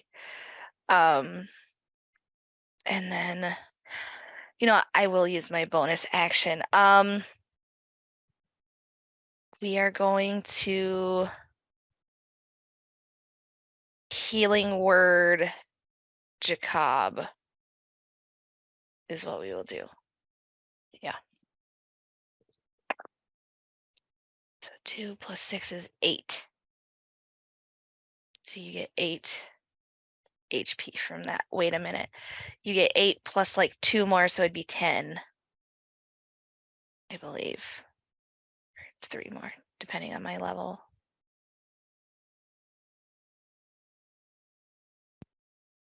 I was just talking about that the other day. Are you life? Creature regains HP equal to 2 plus the spell's level. So yeah, 3. So you get 11. You get 11 Wow. HP back. all right. The goblins once more take their volley. One will be volleying on you, Eric, seeing that you're on top of the centaur. Just trying to get the one of it off. The other one is going to be going at you, Hafsaba. So against Eric, that's going to be a 20, dirty 20. And then against Hafsaba, it's going to be a 13. That misses. Okay, so Eric, Because I you'll still take have mage armor from our fight last time. Haha. 8 points of piercing damage, Eric. Right. And And- seeing the infernal and seeing your devil's ride begin to start up again, the bike that this war buggy that they're on begins to kind of wheel around and kind of begin to make circles in the dust around you to obscure your vision. The centaur's turn, however, now will be like bucking and grunting. It says in the deepest voice it can, as it tries to rear around, and it will try to kick you off as it begins racing. That's going to be a contested athletics check against you, against it. I have advantage because I'm raging. Right. You got an 18. Natural 20 and a natural Nice. 1. You were able to stay on top of this centaur as it tries to kick you off. That's for a total of 25, by the way, but As it charges 50 feet away from your devil's ride out into the waste some more, stranding you from your companions. Clunk, it is Clunk's turn. Clunk will have to make a Constitution saving throw to kick off the poison at the start Okay. of his turn. That's a 12. All right, we'll take 8 points of poison damage at the start of his turn. Okay, Clunk's unconscious. All right, Clunk collapses to the poison. It is Lady Yael's turn.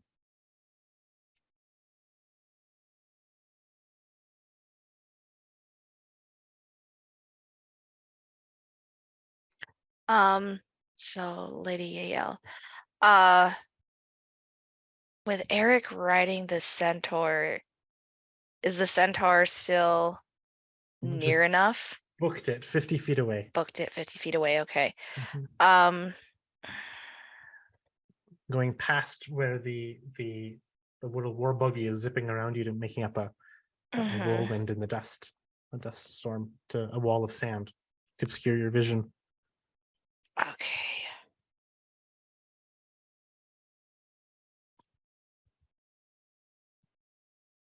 How far is the because we have the rock, is the rock above us still going? Okay, and that's 60 feet 60 feet above. above us. Mhm. We have the centaur that went 50 feet away. How Yeah. far away is the ogre? Is that kind of 20 feet away, doing the zipping Okay. circles around you. this is gonna are the demon babies starting to crawl up on the devil's ride? No, they've scattered. Okay. They're long gone now. The ones that are Okay. living, at least. I mean, we're not moving, so I guess she could just hop off. Do you know that Truka did get the engine started back up again, and will be Oh, could getting it she going try? next turn? Could she try and drive? Yeah, absolutely. Yeah, you could try to squeeze down there. Yeah, Give a we'll helping try hand. and do that. Okay. Zoe will help her. Zoe will help Right. her get in there. You hop down, and you can make a dexterity check Okay. with land vehicle proficiency, if you have it, which I doubt you have. No. You can make a dexterity check to get this machine going and begin to steer it, trying to dodge the zipping motorcycle. That's a 19. All right. Somehow you can't, even though you're like reaching over Truka, oh, thank you, says to you as he's like turned around and like he has like a huge compartment open inside this helm. He's like, his head's like way down there. He's like tying tubes and smashing things with his wrench down there. And you're like actually beginning to steering and getting this thing going. You can zip, you can get the machine going 100 feet in its turn. Leaving the ogre, the goblins, and the rock behind as you continue on your way.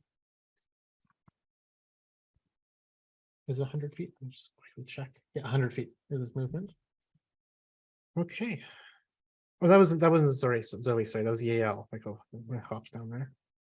The ogre, seeing that the machine is beginning to start going again, will rear up and try to fire the ballista at the moving devil's ride. Can it do it? No, it cannot. It gets a 6 on the roll total. The ballista bolt goes wide, landing harmlessly in some sand. Actually kind of near where the centaur and Eric are.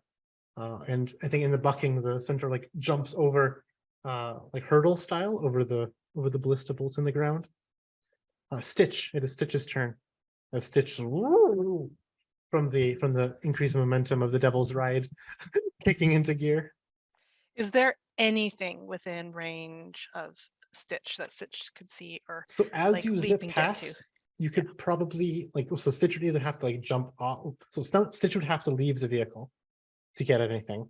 There's a chance for Stitch to like jump off the vehicle and land on the war buggy with the ogre as you begin to kind of drive past it, if that's something that Stitch wants to do. Yeah, I'm looking at his intelligence and stuff and wisdom, and I'm thinking maybe he might actually want to do that. All right. So you can jump as far as his, I don't know, strength score in movement. He's got a strength of 20. Yeah, so he can leap the 20 feet off of the devil's ride onto the war buggy with the ogre and the goblins and the little crow's nest on its shoulders, and it'll have its actions that it can do. Okay, He's going to attack the ogre because ogre's hurting Car, and that's not good. All right, give me those attacks. So that is a nat 20 and Ooh. a 16. Just push him off. So both of those hit. The nat 20, imagine like these are all both attacks that you do as you're coming down on the downswing, jumping. So crits are just roll your damage. Max plus a roll, yeah. Oh, max plus roll. Okay. Okay, so let's do that first. So it's 20 plus, 15 is 35 plus 5 is 40 points on that first hit. Yeah. Oh my god. The ogre is bloodied. And then the second hit is just a measly Oh, I rolled 2 10s on my d10s. 25 damage. This outright kills the ogre from near full hit points. Oh, Stitch. What does this Wow. look? Describe Stitch just destroying this ogre, please. Oh my goodness, I can just imagine he takes this leap and you're probably like, oh my god, what is he doing? And he's like flying through the air, but it's that same kind of almost pose that Eric did, but with hands instead. And as he's landing, he slashes out with one bony clawed hand and just renders like the guts of this orc like right across the midsection, just huge slice. And then as he's landing, the second one comes down and just kind of gets him on the face and neck area, and just ogre is kaput. And he As lands the ogre on him. falls over, like, you see that the ogre's like actually strapped, almost like bolted into the war buggy. So as the weight of the ogre comes tipping over, the war buggy actually lifts up off the ground. The goblins come tumbling off of the ogre. The wheels up in the air harmlessly. The momentum keeps skidding, and the ogre becomes an ogre paintbrush in the dust, continuing the momentum. The goblins spill out, rolling like little armadillos. And the third one pops out of the cockpit from the momentum. Thankfully, it seems that these goblins are made of rubber, and bang, boom, boom, boom, as they get themselves off of the ground. The third one that popped out of the cockpit has no weapons. Like, realizing, oh my god, what am I going to do? That's Stitch's turn. It is the Vrock up in the air, looking down, grimacing at the carnage that Stitch is doing. We'll do a flyby flamethrower attack upon everyone who's still on top of the Devil's Ride. Everyone who's on top of the Devil's Ride, as it stands right now, make a dexterity saving throw, please. As a sweeping flamethrower attack comes by. I'm inside. Does that count? So yes, it'll count. You Okay. get advantage. What if I'm unconscious? You'll automatically fail. Mm-hmm.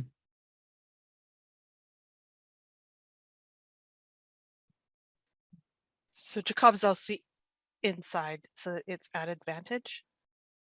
Yeah, but you're still auto. Oh no, you're up. That's right. Yeah, you're up. Yeah. Okay. So it's sorry, what kind of save? Dexterity. Dexterity. Oh, I like that one. Okay.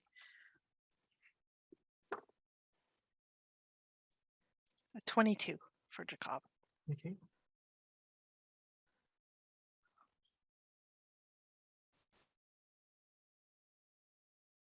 So,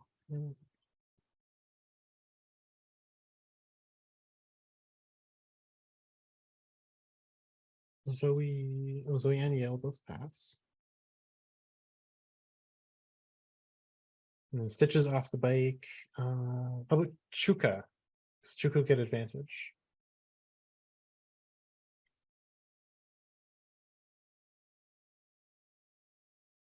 Dex save from Chuka with advantage. I had to roll again. It's a 14 with advantage. Okay. So the only fails are going to be Clonk and Aeolian, who are going to take 11 fire damage each, but I believe they're both down. They're just going to take a death save fail each instead. That'll stop the spare from dying from working against you now, Aeolian. You're now back on death save fails.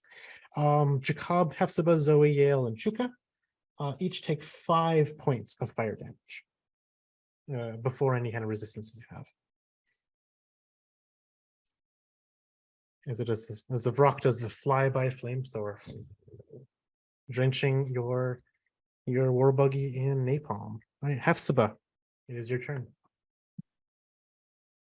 Okay. I'm trying to decide if I should spare the dying Aeolian or attack. I think who's closer to Hephzibah from where she is inside the storagey area, Aeolian or Clonk? They're both on top, so it's equally distant from you. Okay. She's going to sort of clamber sort of Mhm. half on top and reach out and spare the dying on Aeolian. All right. Yeah. And that's my turn. All right, Aeolian, you no longer need to make death saves. Jacob, you are up and alive. What would you like to do? As you're inside the cargo holds of the Devil's Ride, not quite where you were when you last were conscious. No, and that was quite the abrupt waking up, I would say. I like Wake up to fire. wake up and get burned Wake up to again. healing and fire. The rock, is it within, like, how far away is it now? Like, can I see it at all through the It would roof? be about 40 feet behind you, yeah, behind the war buggy, because it kind of like swooped down and like sprayed your Devil's Ride as you were zooming past it, and then swooped back up. So it's like 40 feet plus 60 feet in the air. Think I want to shoot him. Okay. The musket. Yeah. All right. Aim and fire your hellfire musket upon the rock. 13 to hit. 13 is not enough. Yeah. Right. I did mention it's a +1, right? Yeah, that's what that Okay. is. Yeah.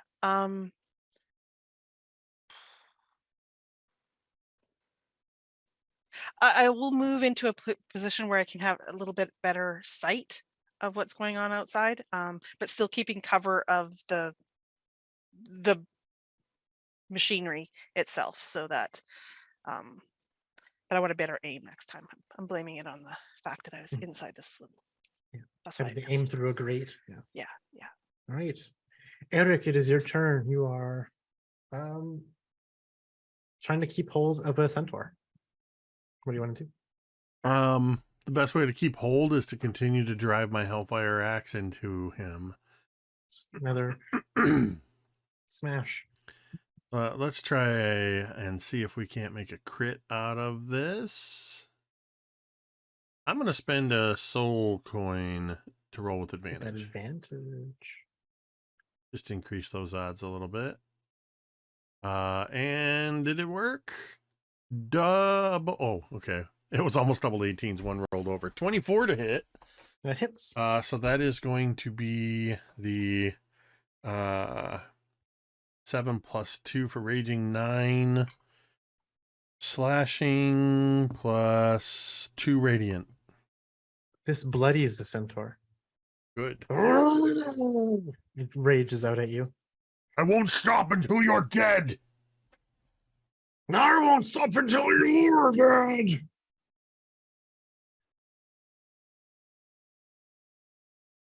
Right.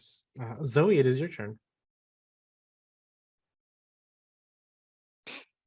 Okay. The rock is still above us.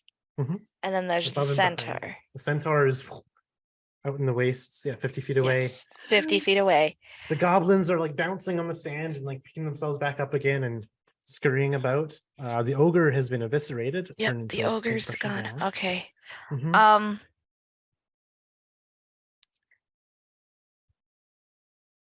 Zoe is going to sheath this silver cleaver and and pull out her crossbow. It's a light crossbow, I believe. Yes. And try to hit at least like maybe try to like piss the centaur off to bring it closer to us. She's gonna do that first. So that's a 14 to hit. I don't think it does. 14 does not. Glances off of the plate Yeah. armor. Well then with that, with her bonus action, she's going to lift her spiritual weapon up to the rock and hit with that. All right. And that is 13 plus 5 is 18. That hits. Oh, jeez. Where is my D8?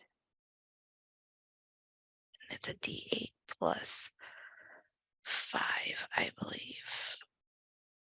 Oh, +3. So 5 damage. That's where I got the 5 from.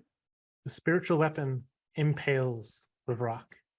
The wings fold up.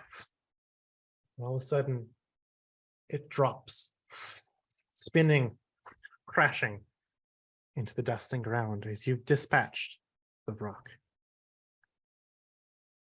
The goblins, stained in red from head to toe, they scream and yell out in goblin.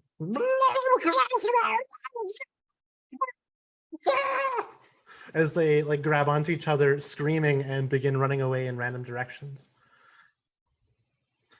I don't know if anyone could speak goblin, but they were screaming it. That was Zoe's turn. The goblins' turn. They now like hold hands. They like jump over each other, leapfrogging each other, just running away as fast as they can. One of them goes, pointing to the toppled over war buggy, and two of them trying to go over and try to pry out the leg from underneath the war buggy, but they're not strong enough to pry the ogre's like half brutalized leg from the war buggy. This goes to the centaur. And the centaur begins to just kind of gallop. And as it does so, it tries to reach behind, grab your leg, and throw you off with its hand. This is going to be another opposed strength check.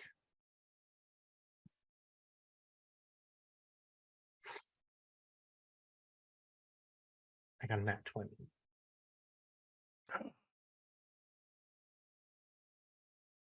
It didn't. I rolled with advantage and I got a 17. I almost got had a a nat 24 on a natural 20. How many coins to make 5 It's reroll? 5, right? It's Reroll? 5 coins to make Vi reroll. That's half of the coins we've got.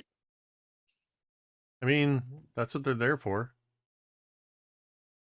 It's kind of like in Call of Cthulhu. You don't want to die with soul coins. It's true. Let's I'm roll 'em. fine with it if you're calling it. Yeah. Yeah. Well, Okay. I mean, I can be overruled. Sorry, guys. I don't want to spend our soul coins without, you know. All right. Am I re-rolling? Reroll. All right. See the soul coins disappear, and I re-roll to an 8 instead of a 20 for a total of 12. I have a Some 17. twist of fate grabs your leg, tries to pull, but you've hooked your hand down into like part of the pauldron of the armor. You're not going, it's like tugging. It's like when you're sitting on, your own shirt, you can't really move. It's unable to wrench you free. You're not dead yet, so I'm not going anywhere. See how you like the pit of Shumrath, then. As he turns around, leering to a different direction, and bolts off into the sunset. Except not to the sun. There's no sunset here in Avernus, but the equivalent to the pit of Shumrath it threatens. All right. always high noon Clonk's in hell. turn. Clonk will make a death save fail, or death save roll, please. Oh, you just predicted that, right? Making that safe fail. Was it a fail? Yeah, it's a fail. All right. Clonk goes 1 inch closer to death. Lady Yale is steering this, your devil's ride. Which direction do you want to go? As you can see, do you want to keep course? That Chuka is like, Chuka's like saying this way to keep course. But you see, or Yale sees the centaur with Eric on its back, just leer off into like a kind of a tangential direction. Which way do you want to go?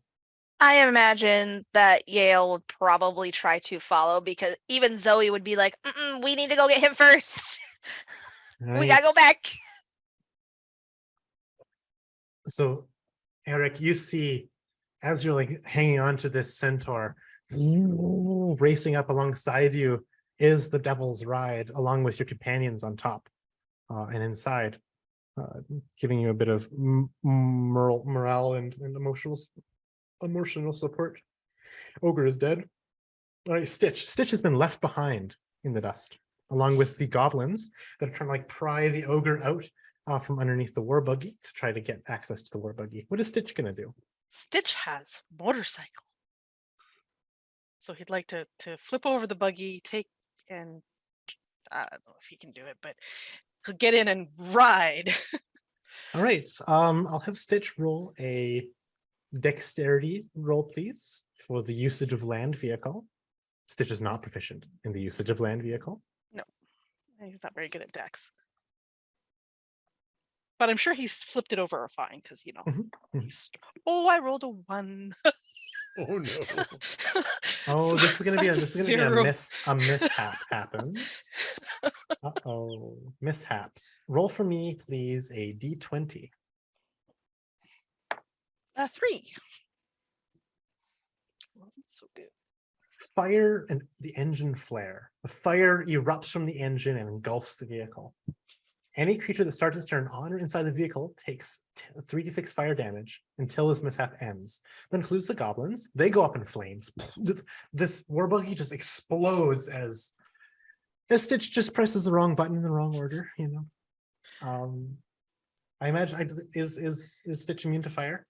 He's not immune, but he does have resistance. So I don't think he cares a lot, actually.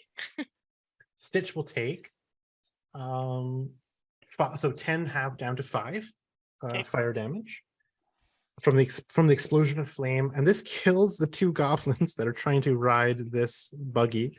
The third one going. It's just the truest war boy. That is Stitch's turn. Kind of just blown back by the flames a bit. Hepzibah, it is your turn.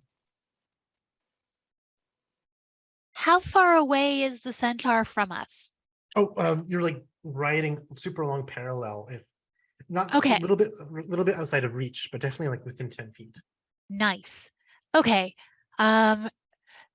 Hepzibah reaches one hand out and tries to sort of pull away from the centaur, and she casts Wither and Bloom. The centaur needs to make a Constitution save. All right. It is going to get a 11 total. Okay, it fails. It takes 8 points of necrotic damage, and let me read what happens here. And Aeolian can take 1 hit dice, or one of your unspent hit dice, and regain a number of hit points equal to 8 plus 5, so 13. So you can regain up to 13 hit points. You can do everything in one But turn. he has to Who knew? roll. He has to roll hit dice.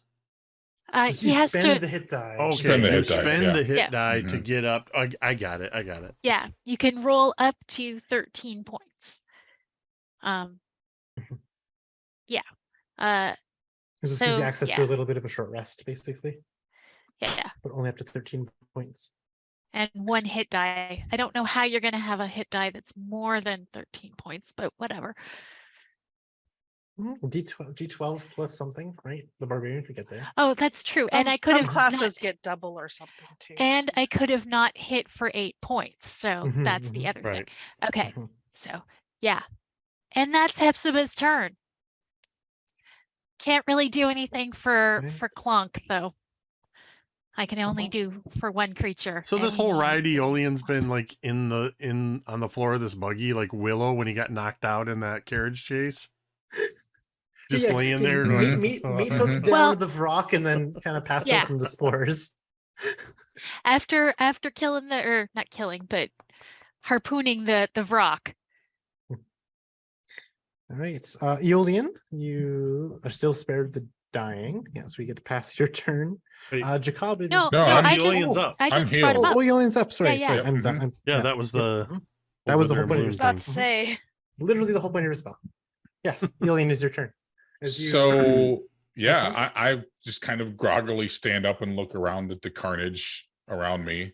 And I'm still quite hurt. I'm gonna go ahead and as a bonus action, I'm gonna cast Healing Word to regain 7 more hit points. And then I'm gonna look up and I see how far away are Eric and the centaur right now? 10 feet away. God, that sounds like a Oh, great wait. movie. Eric and the Right, Centaur. Eric and the centaur. Okay. Then I'm gonna go ahead and reach down and pick up my meat hook and fire it once again at the centaur. All right, make that ranged attack roll. And I roll that with advantage. That is an 18 to hit. It hits. So the soul coin for that. And then that is going to be 12 points of damage. And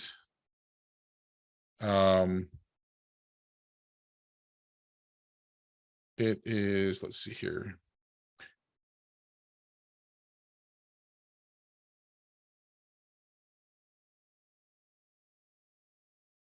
Yeah, I'm going to go ahead and clamp onto the target so that it's hooked, but I'm not going to do anything with it yet.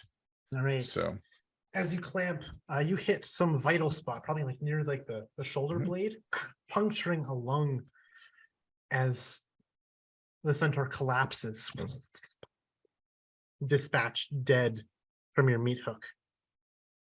Eric and probably Aeolian, even from the tug, you'll be sent flying off of the Devil's Ride. So Eric and Aeolian, you'll tumble onto the sand from this, each taking 1d6 bludgeoning damage, 3 points each, as you land on the sand. And that is where we're going to be ending initiative. For those of you counting, that was the beginning of round 5. As you collect your bearings and I imagine that Chuka and Yael, seeing Eric and Aeolian kind of tumble off of the thing, come wheeling around, jibing against the sand to rear the Devil's Ride up against you and hurling it to a stop as it grates against the dust. Are you okay? Lady Yael shouts at you, Aeolian, and to you, Eric. I kind of dust myself off a little bit and I look at Eric. And I mean, this is basically the beginning of like I missed the entire fight, right? For the most part. You started it and you ended it. Yeah. So I look at Eric and I'm like, that was easy. That I just realized you literally started and ended with a grapple with the meat hook. Yep. Oh my gosh. Yeah.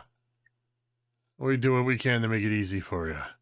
As the glow in my eyes starts to settle down, and it's like Yoda at the end of a fight with Count Dooku.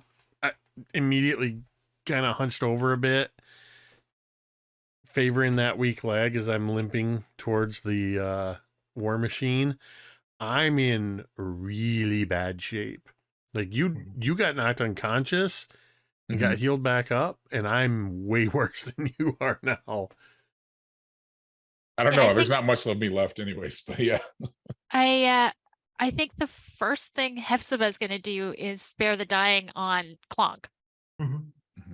Because we can't let one of our guys die. Where is Stitch? Where is Stitch? Stitch is continuing to try to make this thing go. It's not working. It's on fire. It's going to keep trying. Grunting through a lack of mouth. I mean, if nothing, he's perseverant. He will keep trying. Chuka climbs out of the helm, kind of still coughing and wheezing from all those poisonous spores. Stitch, come here! What are you doing? It's literally destroyed. It's on fire. You're going to hurt yourself. And Stitch grunts and He pokes his head up. and plods over. Listen, what we'll do? We'll get this machine back up and going. I'll have to do some repairs to it. In the meantime, you should scavenge what they had. Who knows what they had on that buggy and what equipment they had. It's because it's good for us. So maybe Stitch goes back there and then he literally drags it through the sand. Maybe that helps put it out, but brings it back. The salvage. You must be quick, though. Your Devil Legion pursuers are close behind. And as you bide your time just a bit, giving Chuka the moments he needs to kind of put the gears back in place of the Devil's Ride, you'll have your time to collect yourselves, rummage through the dust for what belongings these beings had, to catch your breath once more. I'm just going to go ahead and end our session for the night. Thank you, everyone, for watching, and thank you, everyone, for playing. Thank you. Catch you next time in 2 weeks, same time, same place. 2 weeks. Yes, that'll be 2 weeks. End of November. Yeah, that should be fine. 29th, I believe. 29th Yep. of November. Yeah. Just going to double check here. All right. We're gonna send a raid over to our good friend Granamir1, who is streaming. He's been streaming for a little while, but he's still there. I see his bow tie, so we're gonna send a raid over to him in a moment. Thank you to everybody who tuned in. Thank you for all the support with subs and all that good stuff to get us all these soul coins that we were able to use up. Burned through them. Yeah, well, that's what they're there for. Next stream is on Monday with Scribes and Scrolls, the Candlekeep Mysteries. Hope to see you there. As always, thank you to everyone in chat. Thank you if you're somebody who likes to lurk in the background. We appreciate you all the same as well. Thank you to the incredible Dungeon Master Vi and all of these other amazing players besides myself in Karen, Dwight, Nicole, and Sarah, without whom this would just be, well, Vi talking to herself for a couple hours. With that, we're going to go ahead and end this stream the same way we end every stream, and you can say it with me if you want. Metagaming. It is.